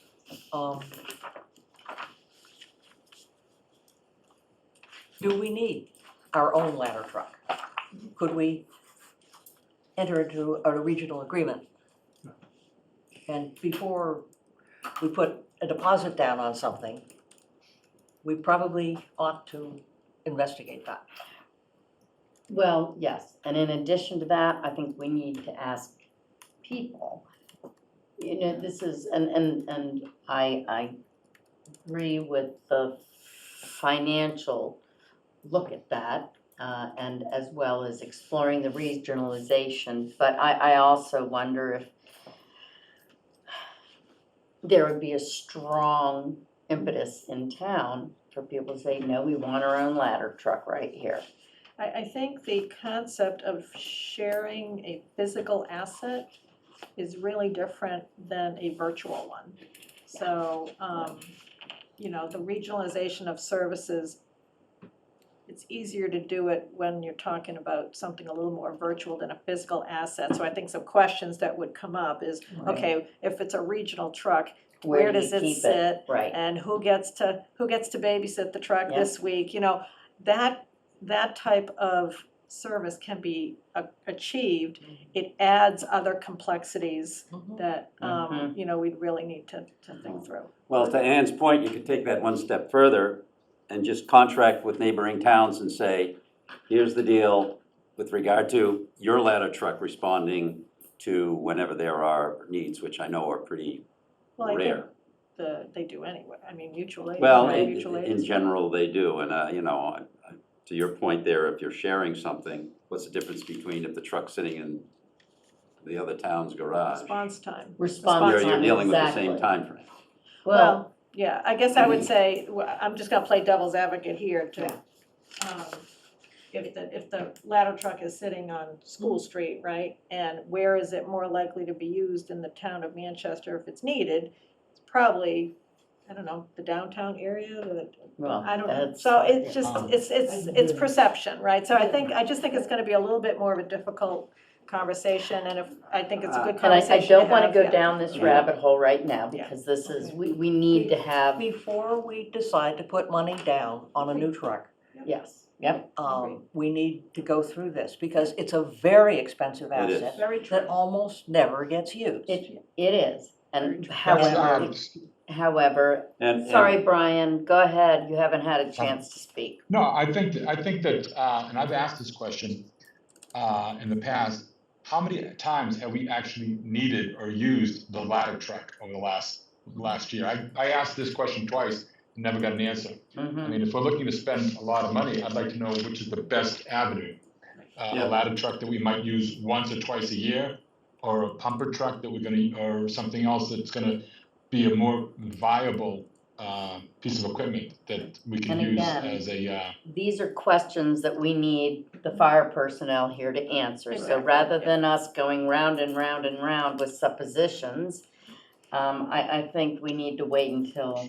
But what I would suggest is in preparation then for the Yes. 15th, is that if you have those kind of questions, send them to me and then I'll sit down with the chief and get as many answers as we can. Agreed. Final observation, all of this is gonna happen when we have a new chief, Yes, Yes. and that person has to be a factor in this as well. right.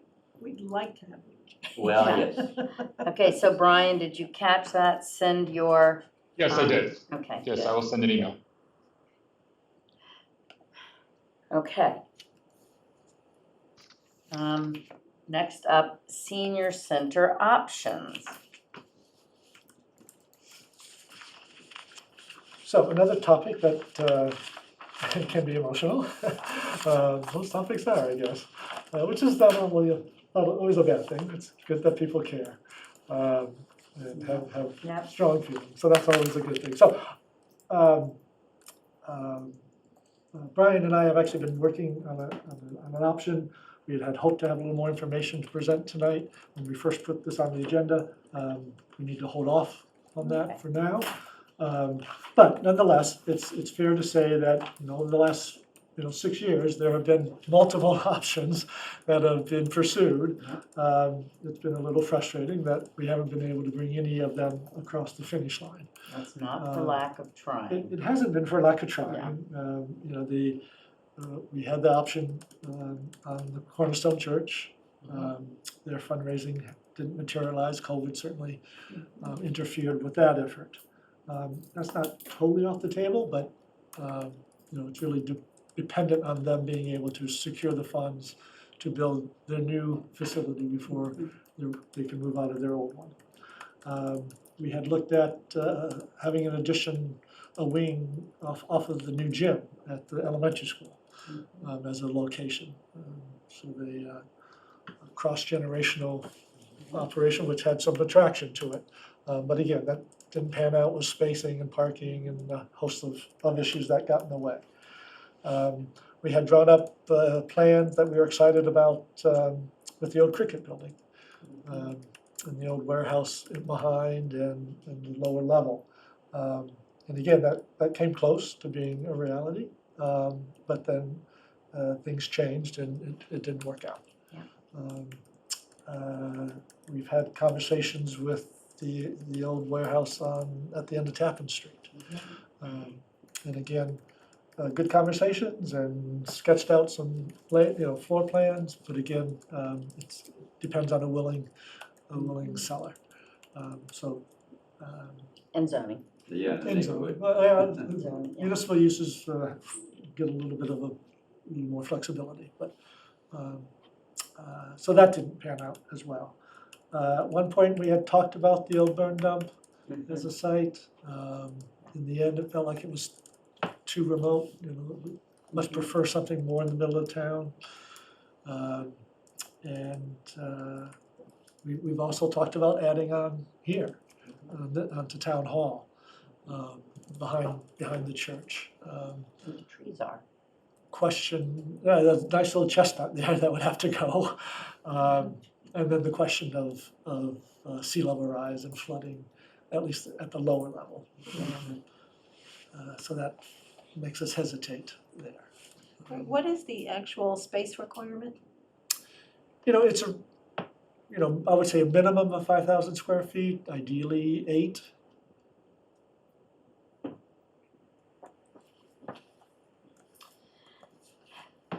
So when will we be coming back to this? So once we have some new news, which we hope to have in a couple, 3 weeks, I don't know if it'll make it for the 15th or not. It may have to wait till the June meeting for another update. But it's certainly fair to say that you have identified it as a priority. We continue to have our antenna up for options. And if there's someone out there who has a new idea, we're all ears. Well, I can tell you, I chatted with a few seniors this morning, and it's very much in the front of their mind. Yes. It's the first topic they ask, that they will bring up. So when is something going to happen? I think in general they have an appreciation that a bunch of stuff has been chased down. And I think that you did write in one of your articles earlier this year a little bit about where where the senior center project was, but still looking around. Yes. Okay. So stay tuned, and hopefully we'll have some good news sooner rather than later. Okay.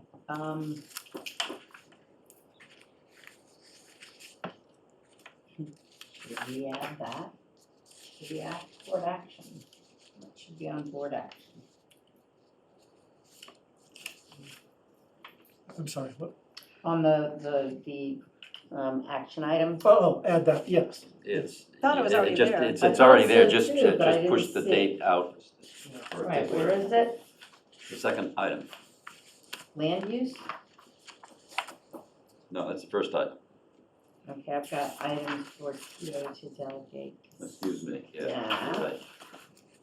Yeah, that's the,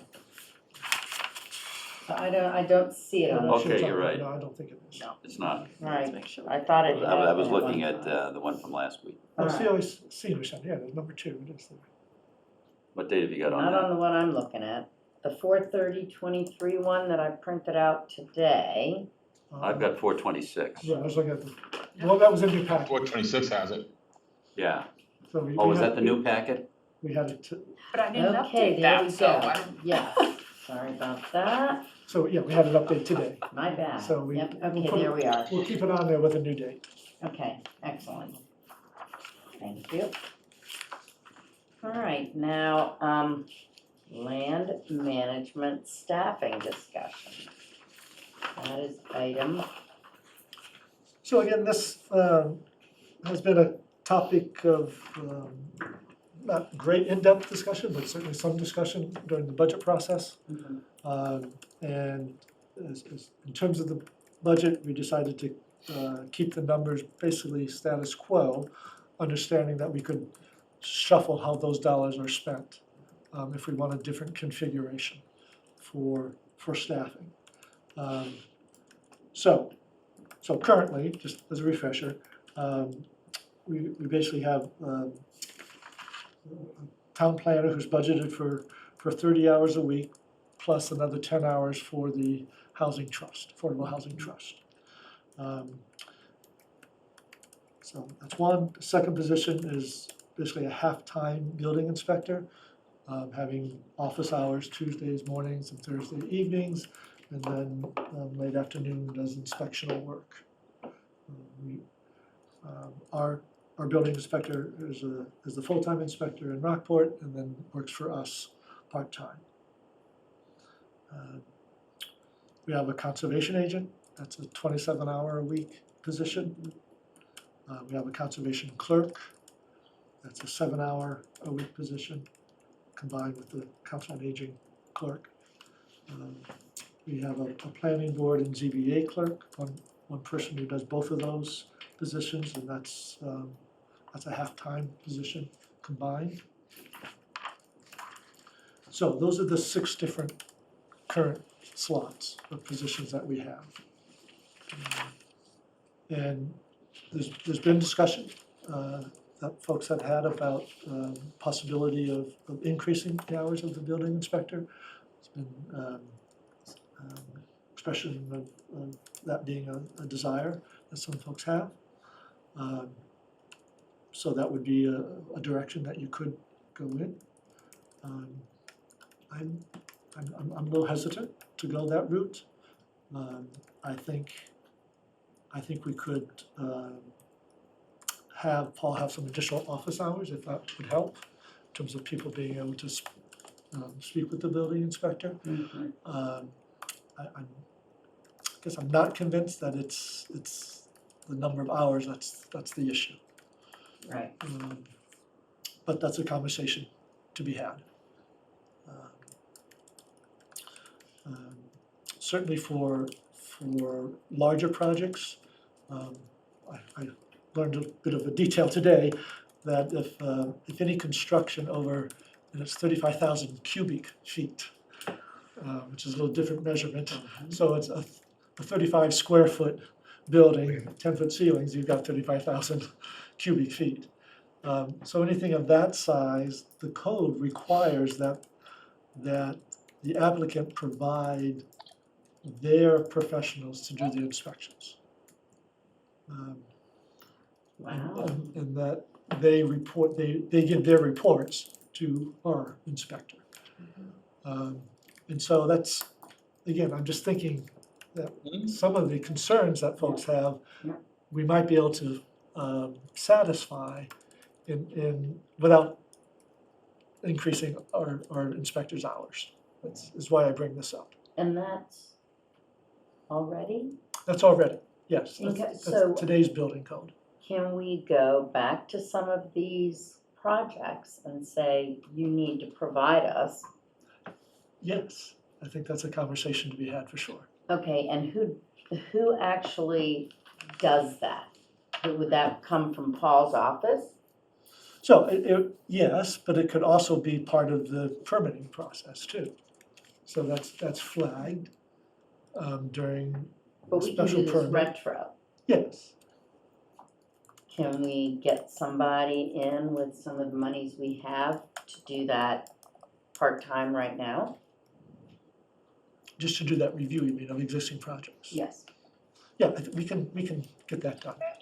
I think that would be very helpful. Oh, look at that. Oh my gosh, Brian. No distractions, Brian, that's unfair. Not a Oh my cutie. goodness. Yes, okay. How did the other board Wait. members feel about that? So what's the cutoff on this? It's 35,000 cubic feet. Let me do the math on that. It's like 30 by 30 by 30, 35 by 35. In other words, something, I'm just wondering how big a building that is. I'm used to square footage, not cubic. I know, Greg said So that it's if a you get a cube roof. 3,500 square foot house with 10-foot ceilings, you're there. Or Oh, or an attic. 3,500 square Or an foot attic. house. Or an attic, right, Right, so. It includes the entire volume, attic space, basement space. So that's pretty much, That captures most most of your projects. construction. and It's I think, basically, it's a McMansion is what it amounts to. Yeah. Not even. not even, No, right. It's But a I- small McMansion. I Yeah. think that is something It's a that, good sized house, but it's not a giant house. no. Is that something that needs to be in the zoning? Or is No, that it something doesn't. that needs to be It's part of the building passed by code. the? Okay, so the planning board we don't have to get the planning board to agree to that. No, it's already part of the code. The But to, state code, is it the Commonwealth of Massachusetts code? so or is we, it- in the Massachusetts uses the International Building Code. Okay, So it's in there, it's in there, okay. yes. Yes. And But to reinforce it, Right. you could make sure that it's a condition of every permit. Exactly, yeah, no, I love that idea. I think Yeah, it that's should over. be a condition, and I think we should do it right now for anything we have. Right, that qualifies. Yep. Yeah, So is there anything you need from this board, or can you just go do that? We can go do that. Okay. Okay. Be well. Is there going to be any reaction from people who will say, oh, fine, I do my own inspections? No, it has to be a licensed professional, Okay, and they're putting their license on the they're line. putting their stamp on it, okay, yeah. fine, okay. It's like an engineer's stamp on the plan or anything, Right, it's, right. Licensed architectural. okay. When you say regular inspections, what is that? Is that after certain events during the building process, or is this over time?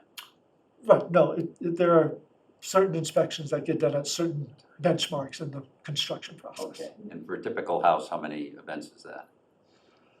Oh, I'm not gonna rattle Could that be. off by memory. Electrical, you got the plumbing. Is that, is that like 3 or 10? Somewhere in It's between. probably Yeah, five-ish, yeah. probably five-ish. Yeah, probably 5. There's got to be electrical before they close out the walls, Right, plumbing.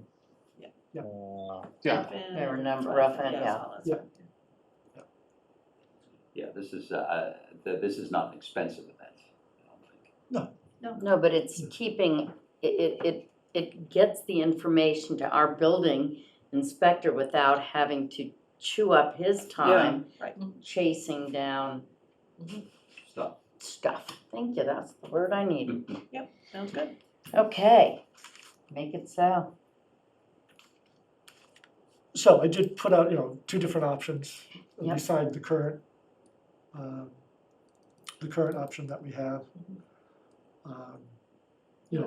What I've heard from people who say they want more time from the building inspector, generally they're talking about things that have happened that were not in the approved plans. Right. They want somebody to watch stuff as it happens rather than, and my understanding is that that is not usually the job of the building inspector. Right, so the laws are set up for us to react Right. to what someone has done. So it's not designed to anticipate a violation. It's designed to react to a violation. As your analogy of speeding, you don't stop somebody in anticipation of their speeding, you stop them when they're speeding, right? I agree with that, what Ann said, I think that is one use case. The other thing I've heard in the planning board meetings, as an example, is that there's a concern that the abutters are in some way have to tattle Yes. in order for the building inspector to take action or be notified of a non-compliance issue. Or a potential, or a perceived non-compliance non-compliance. issue. Because there are a But lot of the There perceived. seems to still be something missing around the building inspector's time or timing around looking at what is supposed to be done after the fact Right. without the abutters tattling. And somebody just brought that up Yeah. to me just the other day. Right. They had a neighbor who was going to put in a simple garage. Well, the garage went from a simple garage to a dwelling on top. Right. And it's a dwelling, and the the comment to that is, well, it's done now. So do we have statutes, limitations on something like that? Yeah. And again, the abutter's the one who had to be the bad guy, and they don't want to Yeah, I have think to do that. that's really the issue that I think I'm hearing from the Right. residents they want resolved. Not so much the preemptive, although the preemptive would be nice. It's really, don't put it on the neighbors to have Right. to figure this stuff out. Is the building inspector just makes sure that you are meeting code? They are not comparing it to the specs for the structure that is being put together? No, the building inspector needs to make sure that what is being built conforms to what was approved. Well, that's exactly the issue here. Yeah. I mean, That's you can do things exactly what I'm legal, but saying. not meet the specifications. Right. So, And, so again, there's an issue and concern about the timeliness of that. So because before a certificate of occupancy is issued, there's the final inspection. Which has to meet the specifications. Right. So what do I But tell that's them? often, people feel that is late in the process. Right. And they get frustrated with that. It's true. Well, it is late, It's true.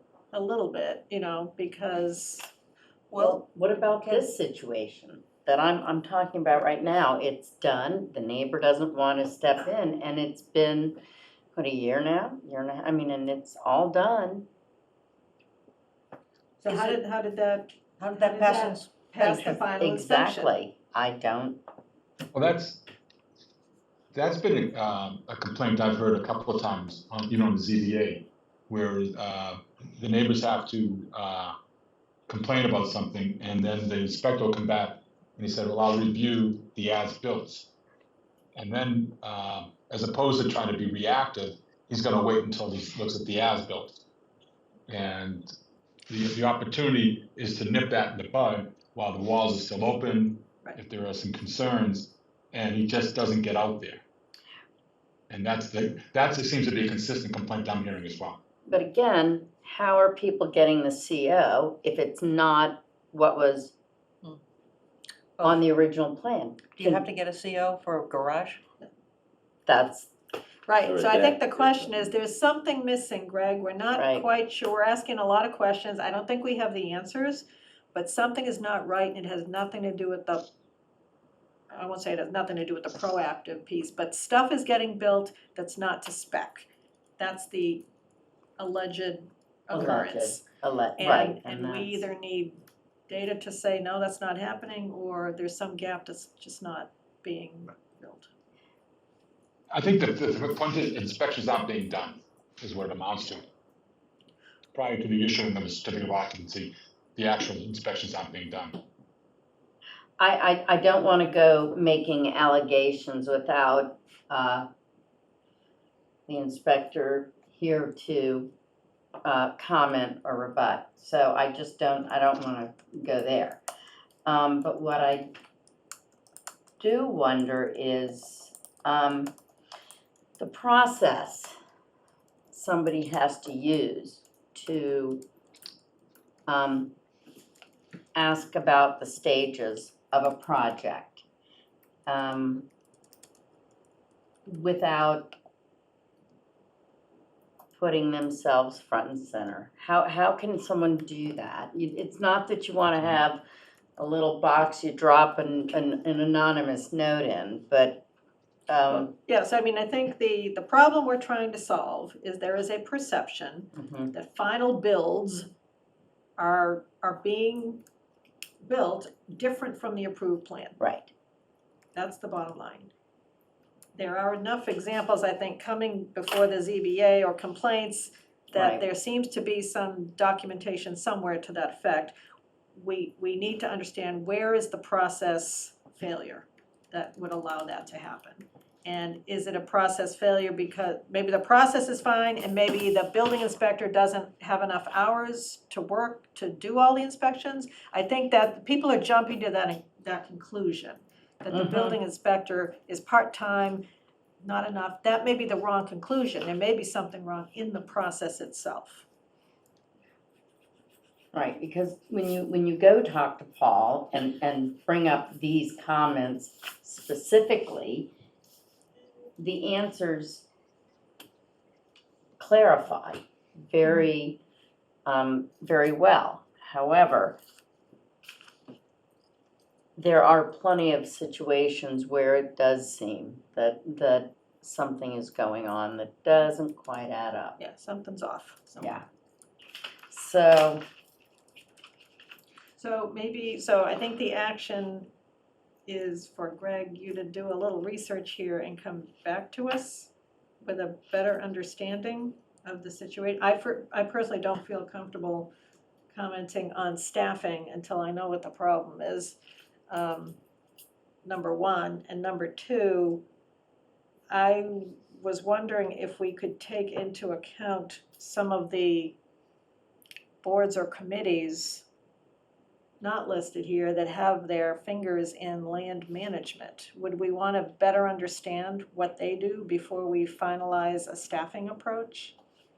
There are a lot of boards and committees that This touch is where I think that when Greg brings up having the full-time land management director planner, that would help to satisfy a lot of what we're trying to get at in terms of governance as well. That's my point, is Right, that I don't right. see any recommendations in some of the notes that I've seen about if we went with option A or B, then what would happen to the committees that are also engaged in land management? I should think something should change, but I don't want to presume what that would look like. Greg's assistant needs an assistant. You know? Administrative assistant needs an administrator. So, all right, but in the meantime, we can go ahead and have the projects which are currently underway submit. Yep. Those larger projects, yes. Yes. And I think that's, and then come back to the land use / management. I think we have some other things which, if we can get the current projects assessed, I think that would be important. But I think that we've got other things to come back to ahead of this one. I have a small clarification. Yes. It all made perfectly good sense that if you're building something new and it's 35,000 cubic feet. But additions, is it the new part? The new part, yeah. Yep, okay, yeah. So regardless of what was there originally, you would have to add 35,000 cubic feet to it before you got into this. Okay. One of the things Paul explained to me in terms of, for example, if somebody has put on an addition, they've not pulled a permit, they've added another bathroom and a bedroom, when they go to sell, somehow that because they're going from what the house was assessed with, 2-bedroom, 1 bath, to 3-bedroom, 2 bath, somehow that triggers. So a good real estate agent will want to make sure that what is built is fully permitted. Right. And if there's a permit missing, then the owner has a problem. But that does not always come back, right? Not always, there Not are always. buyers who will overlook that. But there are times where Paul has gone in and had people rip walls out and say, I don't know what's behind there. So they've had to open walls up, show plumbing, wiring, things like that, in those types of cases. Sarah has a question, hand up. Ah, thank you. I don't see that. There? Oh, there. Sarah? Yeah, I wanted to give you an example. Last fall, I spent $25,000 to have 2 sliders installed on my 3rd floor. There was never a final inspection. And the contractor said, well, sometimes Paul just wants videos. But to the best of my knowledge, there's been no sign off on the building permit. And that's problematic. It was minor, but it's still problematic. Right. Thank you. That's good to know, because that's a specific example we can take back to the building inspector. And Sarah, it sounds, you don't hit the 3,500, so I don't think you have to pay for that. I don't know how you do the math on that. I have one other question, Greg, just in the suggestions that you have for option A and B. You've got kind of a new responsibility, the Director of Land Management. Yep. And I guess that's kind of like a supervisory type of position to just keep track. If you could provide a little bit more detail about conceptually what you think's gonna happen with that person, because, I mean, that's a skill set, putting that together with a building inspector. Those are different skill sets, I don't know, or with a planner, I'm not sure. It was like when we were going through the Board of Health, you're getting into. It's a job description. Yeah, it's the job description, and I'm not looking for details, a lot of details, just enough to say, does this person exist, does that mix well with the other folks that got two blended items here? Yes. And I just, No, I know you're going through your inventory of people and I'm saying. I'm still puzzled about how you can put an addition on, because sooner or later, the assessors are gonna come by. You don't have to let them You don't in. have to you don't have to That's let the them issue. in. But if you don't let them in, then they make an assumption and you pay taxes on the assumed assessed value. Also, the town does use drones. So if somebody's doing something that hasn't been permitted and they see that. We don't use drones, but we do have Oh, I satellite thought they photography. told me they did. Not drones, no. Okay. Satellite photography. Yeah, it's, All it's, right. it's. That's a lot it's set better at than imagery. drones. That'd be it? scary. Anyway. A long way away. Oh, They have very good cameras. They get us. Oh, it's extremely accurate. Yeah. It's down to the square meter or so. Yep. Very cool. Okay, so yes, more to be continued, but To be continued. it's helpful to hear your thoughts. Thank you. All right. Did everybody have an opportunity to read over the review information?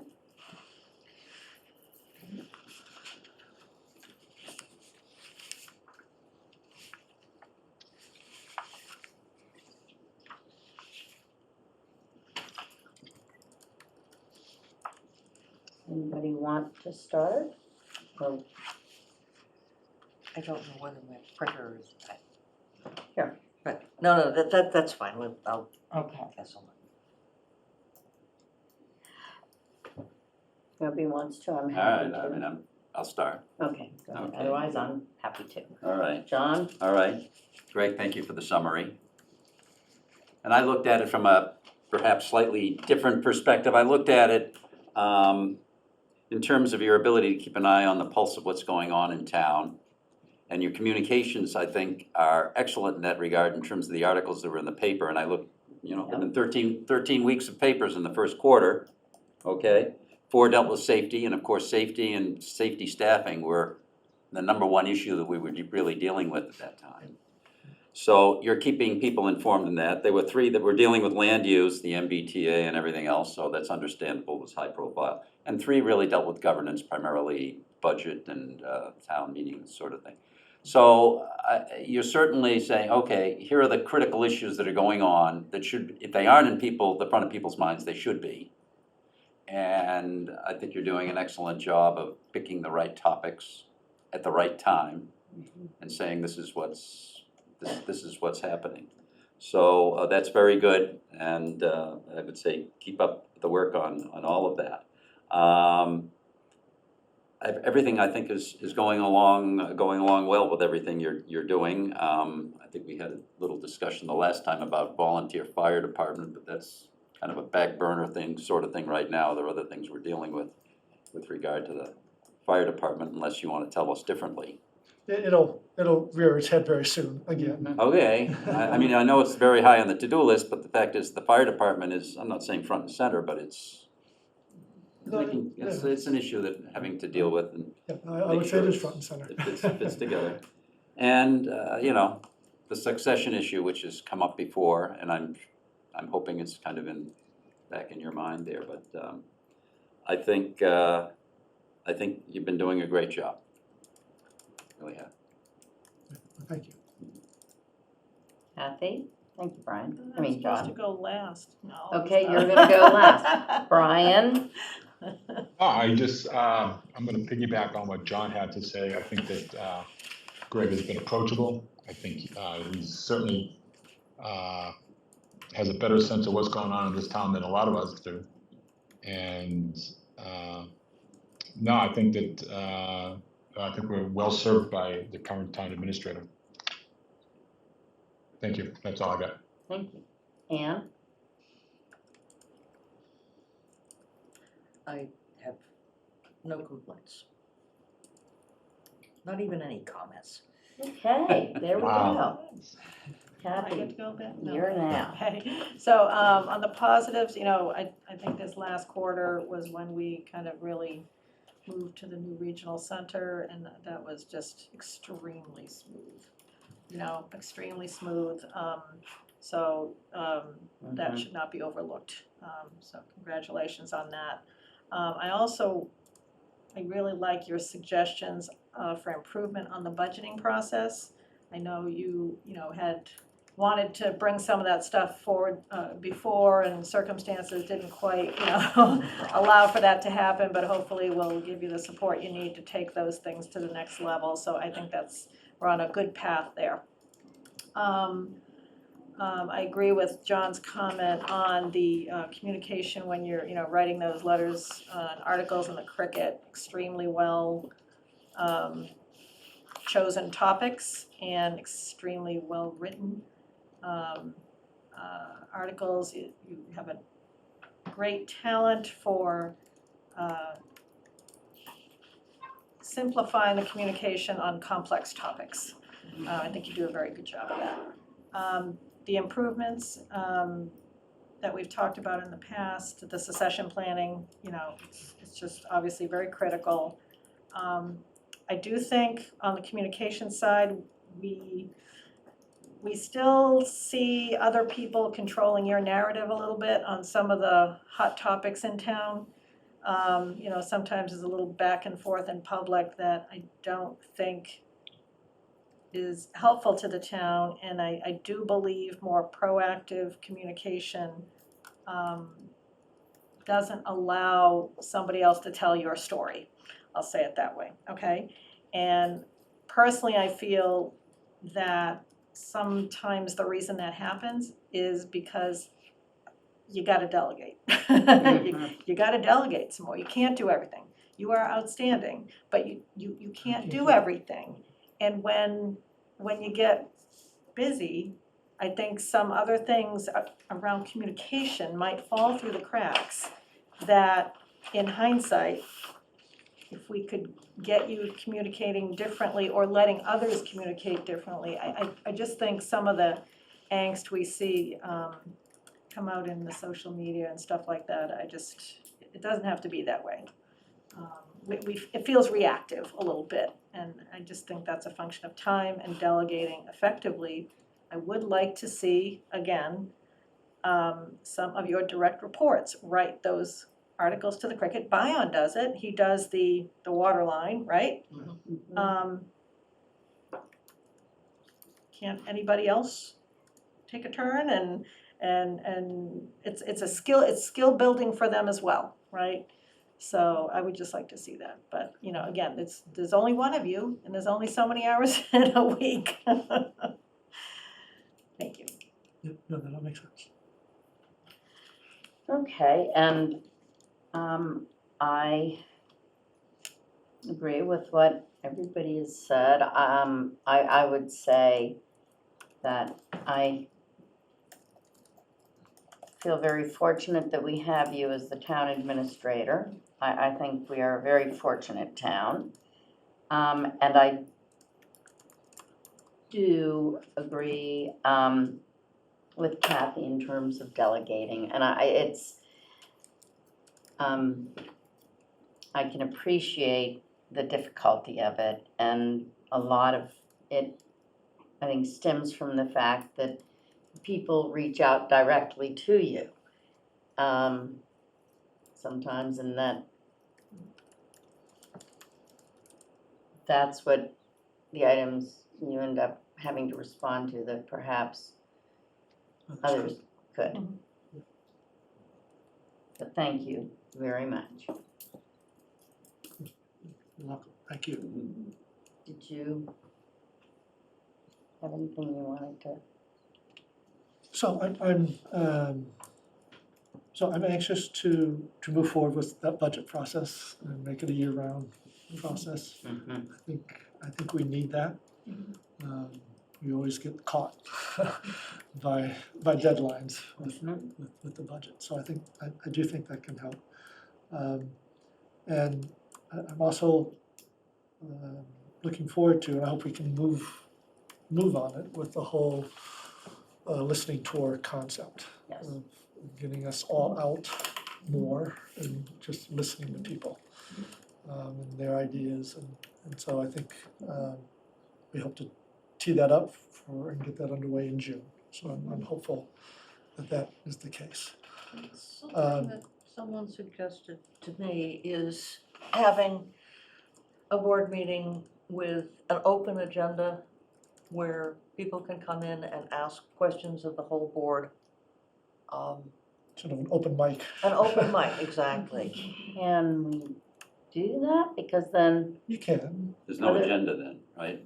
But your agenda is Anything. is open mic. But we don't. Public comments. We take public comments, but we can't be deliberating on. You can't make decisions. Right. But you can certainly listen and answer questions. Yes. Okay. But I mean, That's a great idea. I like that. That's really nice. Well, thank Mike Rosemarin. Ah, there you go, Mike. yeah, no, I think that does have value. Yeah. We might even do it in a more informal setting, or are we saying Zoom as well? I think you have to take, I mean, the room is only so big. And Well, you could do a different meeting space. Right. But why not take Zoom? I mean, filling the room would be a nice problem if it was Yes. overflowing. It would be nice, and I think that, yeah, okay. A listening tour suggests that we're going to audiences, and this is just, you know, come and ask us your questions or tell us your concerns. Yeah. Great. Nice. So can we schedule that for August when I'm away? Conversation Well, corner. Yeah. Scaled up. Well, There we yeah, go. scaled up, and yeah, you might schedule it, I mean, these are Monday meetings and one of the other Mondays. Well, that's planning board. It's the other Oh. Monday meetings. Like We'll plan it on the 5th Monday. Yes, that we Okay. haven't taken advantage of a fifth Monday. Yep, that's a really good idea. That's in August.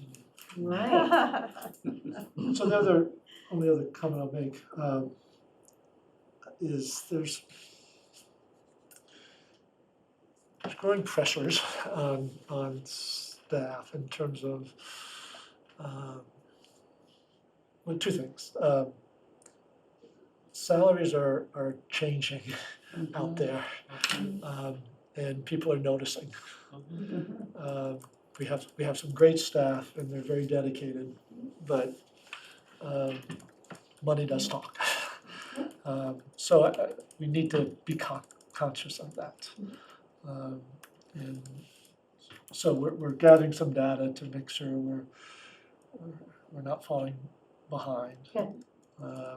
And so we'll talk more about that in the future, but it is a concern. I'm feeling, some early rumblings from folks who I'd hate to lose them.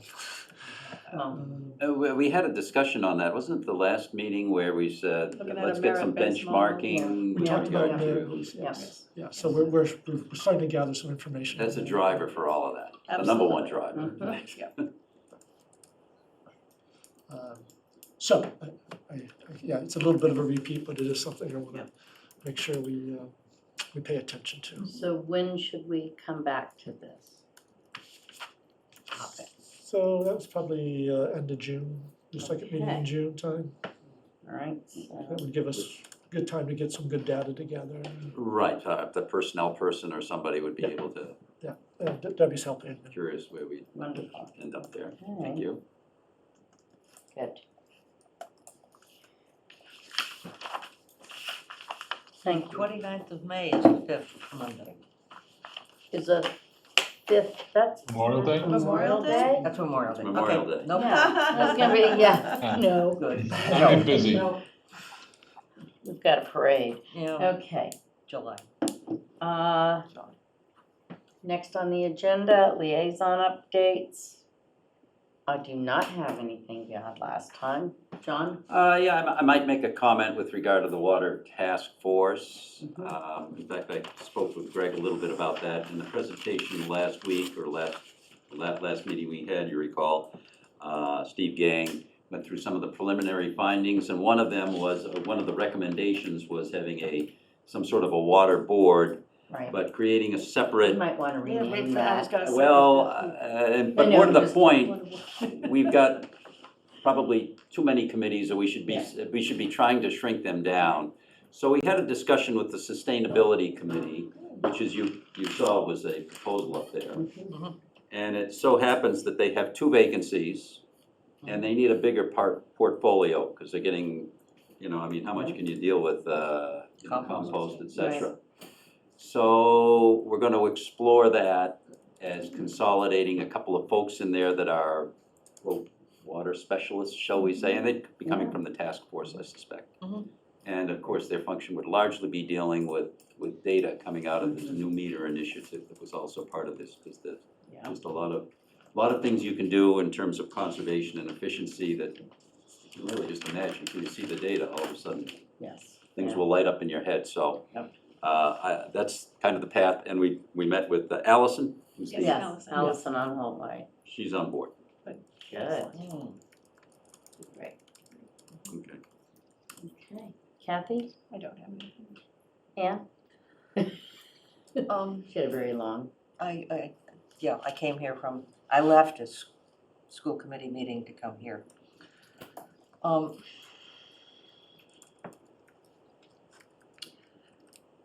The school committee the school administration has been accused of being opaque. There was a direct request from the Essex Finance Committee and the Board of Selectmen for a list of classes. The and- Essex Select Board. The Essex, Right, okay, yes, not- yes, not I'm us. sorry, there was an elision there but yes, not us. For a list of the number of students with class names. And there was an underlying assumption that this is With what? Students with what? the number of students No, in the each with In last. each grade? the number of students in each section of each class. Oh. So you have a classroom, you have a teacher. Yep. How many kids are Okay. sitting Kids in in the front of you? class. All right, yes. The assumption was that would be something that would be very easy to put together. And in fact, given the way it works, that information is available, but it's entwined with stuff that is very sensitive personal information. And that discussion has been going on for some time. They were provided with a list of, I don't remember whether it was by grade, but the number of classes of some size, the number of classes, section. But yeah, 5 to 9, so on and so forth. Right, And that, okay. that was felt to be unsatisfactory. When you have that small number of No, students. no, that data that was report, a provided. report that bridges, Okay.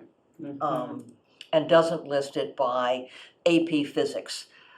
It's just the number of, it's mostly high school where the number of sections. Oh, but it there are doesn't sections. identify the class. It doesn't identify. Or what's being taught. What's being taught, So right. what is the ask looking for? I mean, why is this? Because that's what they need to know, because it's a transparency issue.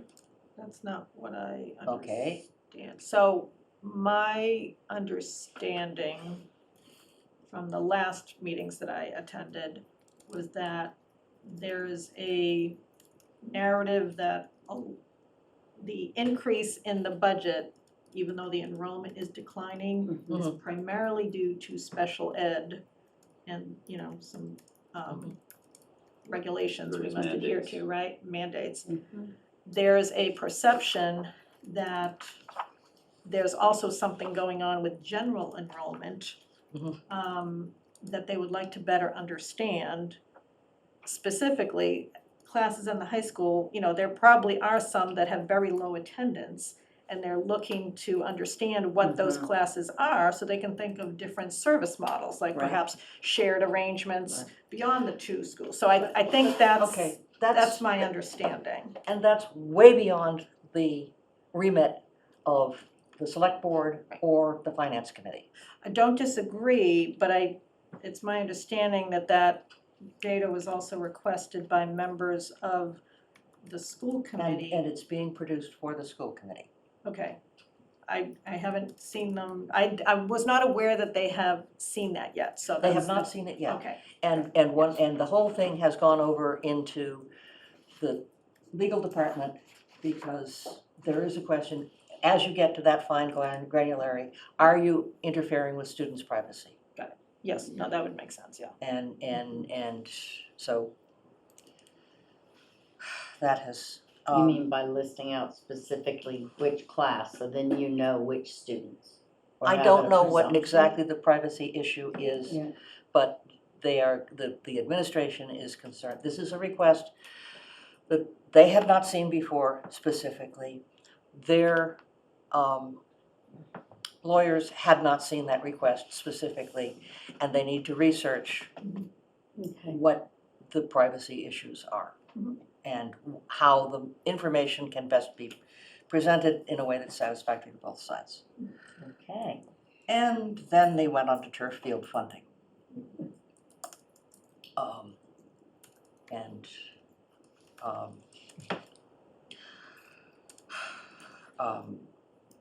Apparently, the town of Essex did not understand that they had the right to object to the school's bonding. And that they agreed with a bonding with conditions. And now they say, no, you take it out of your reserves.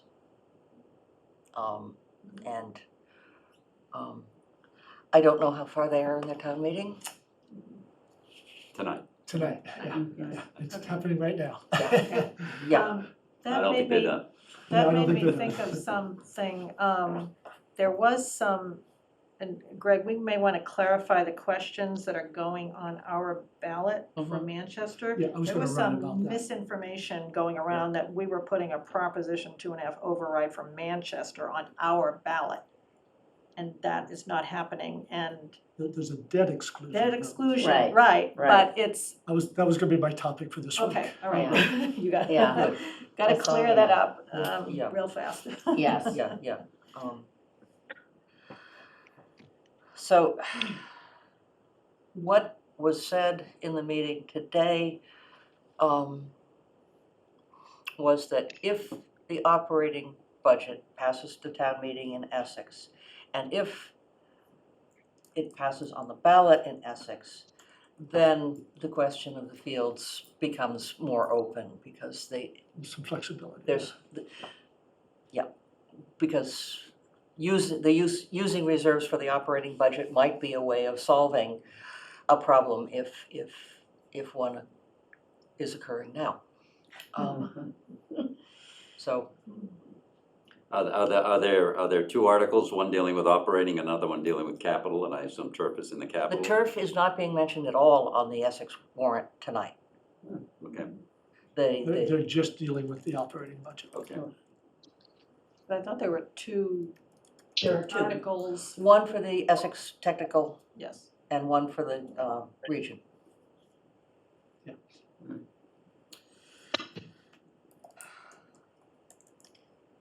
Okay, So that Stay tuned. stay tuned. And Brian, do we have you with us anymore? Yeah, I'm here, I just can't, I had to change devices. Okay, anything from you for liaison update? No, I'm gonna, I think it's pretty, Parks and Rec are pretty stagnant right now. I'll attend the meeting and speak with Cheryl before our next meeting. Okay, wonderful.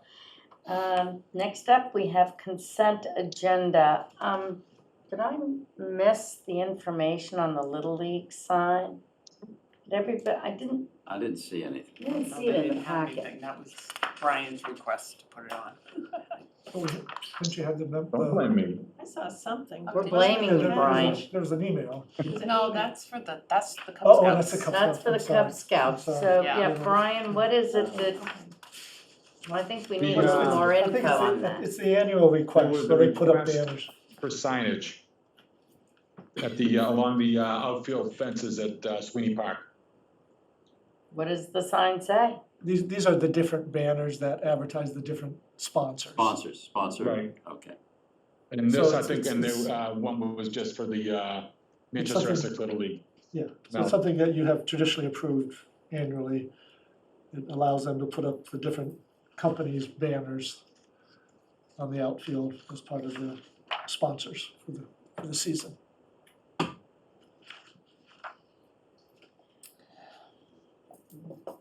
I understand that we do it routinely, but I feel that it's important for consistency that I don't know if we can provisionally approve it or how the rest of the board feels. I mean, I know it's not a big thing, but I have concerns that if we do it once without having information in front of us, we're even though it's not a big thing, just. Is this time sensitive, Brian? No, it's, the season's open. They'd like to acknowledge some of the sponsors with their signage. It's something that's, and as has been pointed out, it's been done. My kid played Little League there 20 years ago, and there was signage up there then. Right. So, But I just, Did you want to see this signage, Becky? well, usually we get a complete request, and this is where, does Oh, do you wanna- anybody else have any? Or do you wanna go ahead and make a motion? Let's go ahead. Okay. Move to approve the Should we just- usual signage at Sweeney Park, recognizing the sponsors of the various teams. second, okay. Okay, moved by Ann Harrison, seconded by Brian Solacey. Roll call vote, Brian, Yes. Ann, Yes. Kathy, Yes. John. Yes. I'll say yes. But next time, bring us more information, Brian. Okay, Yes, ma'am. I guess it was last year's memo, could be the same. yeah. Be the Any, same one. okay, for the rest of the consent agenda, is everybody all set to approve that? Yes. Mhm. May I have a motion to approve? Move to approve the consent agenda as presented. Second. Okay, moved by Ann, seconded by Speedy Brian. Roll Yes. call vote. John, Yes. Kathy, Yes. Ann, Yes. Brian, and Yes. Becky says yes. We're on to the town administrator's report. Okay, I'm sure you've noticed the School Street project. It'll be very hectic there over the next couple of weeks in particular. I would encourage people to just avoid it if they can, and just use Pine Street. There will be a few times when you cannot get to and from 128 on School in the next week or so. We will try to get up signs ahead of time to let people know that. But it is ongoing, so it's sort of a bit of a moving target, but the next couple of weeks will be particularly busy. Is that's just during the day, it's not like During it's the closed day. for 2 days straight or something? No, it'll always be open in the For evening. its hours? Right. We're finished now. But it will be extra busy in the next couple of weeks. So just heads up on that. This is Thanks to Friends of Manchester Trees, you probably should have thanked them earlier when they were here. We have been designated a Tree City USA again. And there was a successful Arbor Day ceremony at the school Yes, that I was able to attend. So that's always a nice event. Yeah, I think Brian will monitor this, but the issue of addressing the noise from the pickleball courts that still is out there. There was some pushback from neighbors who would prefer not to see any materials go up. They don't want to create sort of a wall effect with those sound barriers.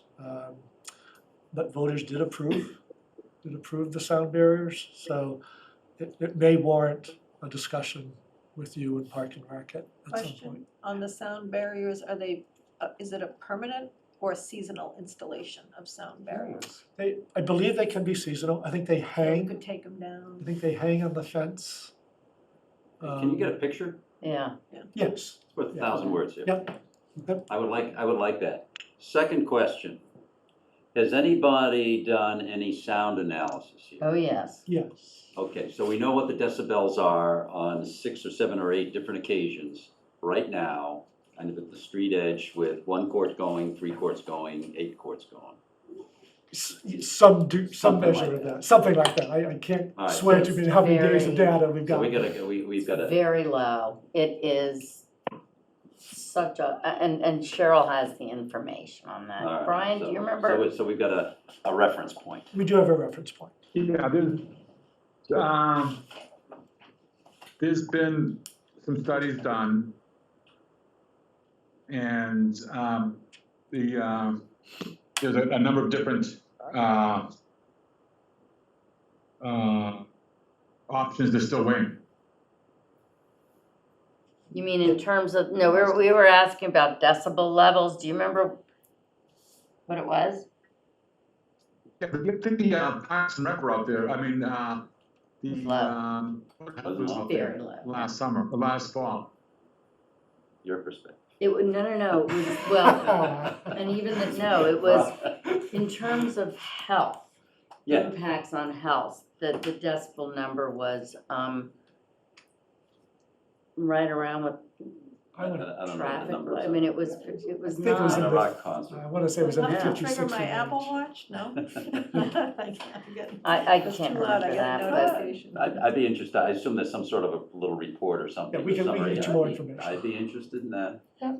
But if, you know, the soundproofing is seasonal and then maybe the people who are concerned Mhm. about the view wouldn't mind it just for a few months and then, I don't know. Pickleball is more than a few months. Yeah, I suppose. See, people want to know, No, It was a loud lot- or cold. there are people that drive by that want to know who's playing. yes. Yeah, that's true.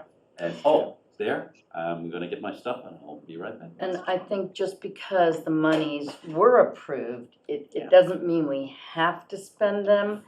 However, I think this is conversation that needs to have more To participants. that, Becky, to that Yeah, I would- point, there have been a Brian? number of people, to that point, there have been a number of neighbors who are questioning the expenditure now Yeah. to, 20,000? as far as the additional costs associated with soundproofing. So we're keeping a close eye on that. All right. I think it Excellent. was 20,000 or something like that. Right. We voted. And then there was one, if the soundproofing comes up, there was a question about the new, oh my God, I'm losing it, the benches that we just put out. Okay, that are gonna be staring at a fence now. Oh, jeez. That's correct. They're looking at the courts right now. They're going to look at the Right. sound barrier. Oh, that's a shame. Now, so that's something that's also has to be addressed and weighed.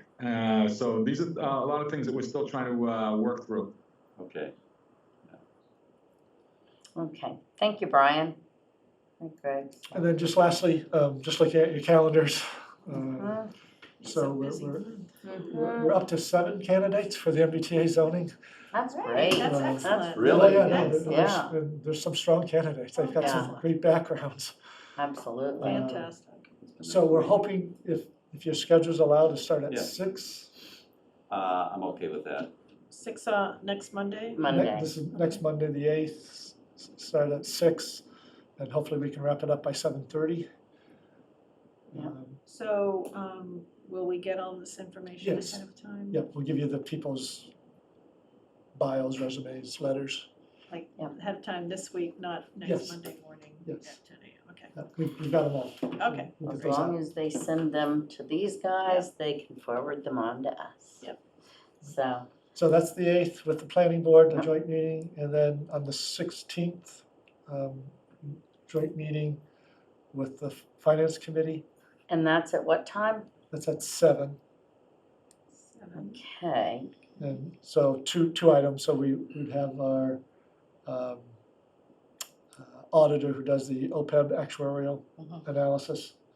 We do an annual update on that, and then continued discussion on budget process and goals. okay, And then suggesting, so then you have your meeting on the 15th, your regular meeting, 16th with the FinCom, that is election day. And then the 25th, we're targeting a Thursday, if that would work for people's schedules, to have a more in-depth conversation on the governance project and the listening tour. Mhm. Mm-hmm. And an open mic meeting. Yeah. We'll add that to the list. That's what day? May? Thursday, the 25th. Or is that the Thursday? Okay. Ooh. Oh. Watching my twins for 4 days. Oh, boy. Sounds like Mary Ann's gonna be busy that night. Tuning in from New York City. Okay. Aw. Okay, So that does it for me for tonight. and with that, I think that we can call it a night. Okay, do we want to talk about? I don't think we need to right now. Greg, do you? I'm okay. I thought we covered most of it, Yeah. unless you feel like we will have more information. I would like to wait for more Yeah, information before executive session on it. So in terms of contract negotiations, Ron have more has his information. hand up. Ron? Thank you, Becky. Just regarding the joint meeting on the 8th. Yes.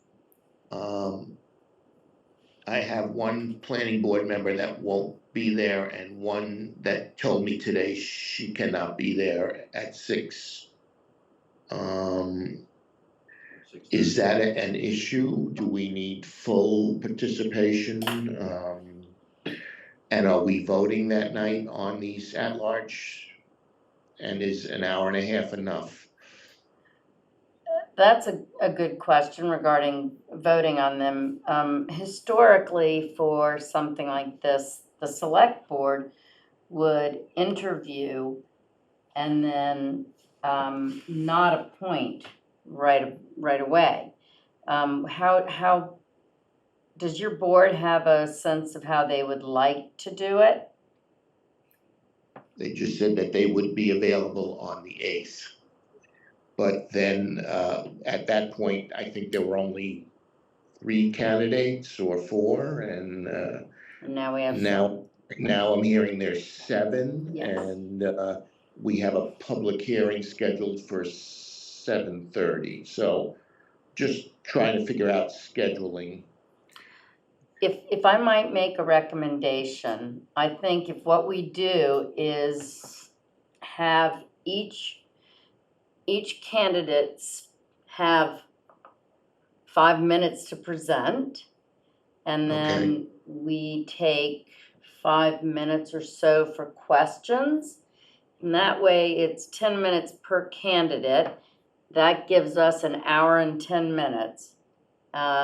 And It's recorded, right? it's recorded, so we can go back, thank you. And that way, if we start at 6:15, does that, what time is your? I've only got response, I sent out an email to the board today, and I've got responses from 2 out of our members, so I can't speak for the board tonight. Ron, why don't you and Greg and I try and figure out how best to address this then? Okay, that sounds good. Yeah, Thank and that you. way we're not trying to sort it out here, and we can talk with our board members independently. Are we going to have to come together for a second meeting to vote? So that's the challenge. That's the challenge, and yes, we would. So this is where, yeah, let's chat on that. Let's see what we Try to can make do. it work for sometime next week, because we are you're not blessed with unlimited time on No, this. no, and Right. that's, and the fact that, the planning board already, I think we need to wait and hear from more members of the planning board. I think if you can get a majority at I would- 6 o'clock. yes. I was gonna say if, I yeah, think I think you need to just plow through it and do the best you can. okay. Did you hear that, Ron? Understood. Thanks. All Thank right, you all. thank you. Thanks. All right, so, and we still need to determine whether or not we'll be voting that night. I guess we have I to. think I we- think you should try. I think we have try. to. If We at all have a possible. Quorum for both boards, my recommendation, we'd get it done. It's Okay, just- get it done, and I still think though that we need to let the applicants Yeah, come prepared for come prepared, your but 3-minute elevator speech. right, so that we read what they really want us to know, that we read, you have 3 minutes stopwatch, and then 5 minutes of questions, which is going to be difficult with potentially 11, 12 people. Yeah. So I wonder if we can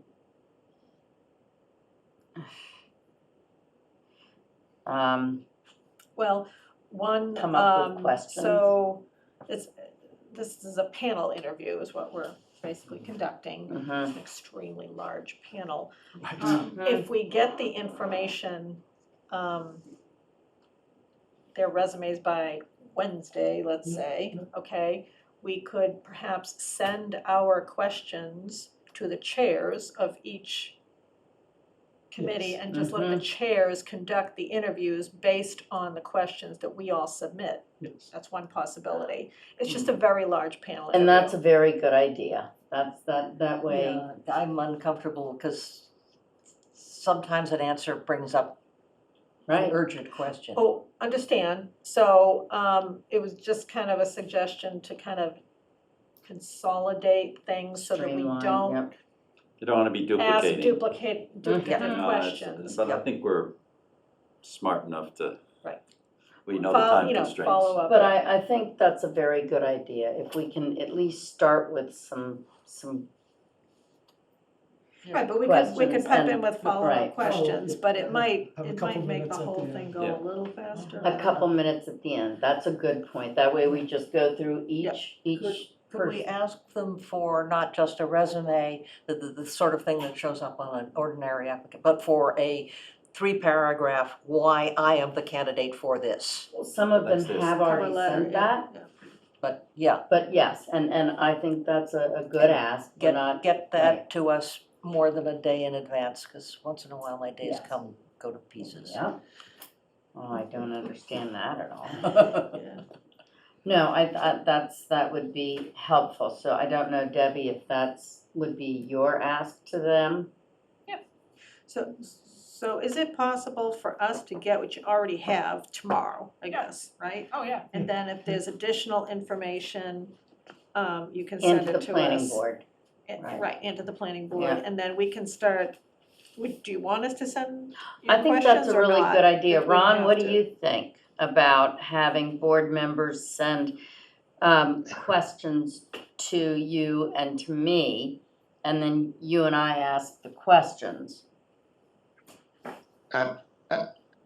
That's possible. That sounds fine with me. I don't know how the board will react to that. I can't speak for the board. Well, I think that in terms of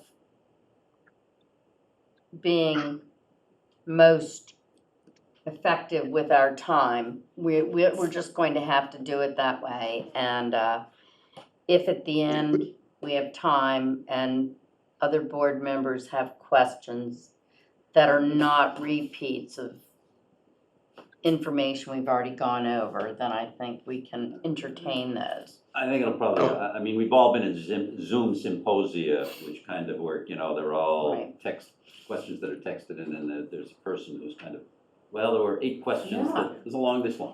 Right. Consolidated. Right. It's easier on the candidates too, we don't want them to feel like it's a firing squad No. of, you know, Yes. No, 12 I hear you, people but- or whatever. Well, grilling and them. that's a good point. You That's a know? really good point, Kathy.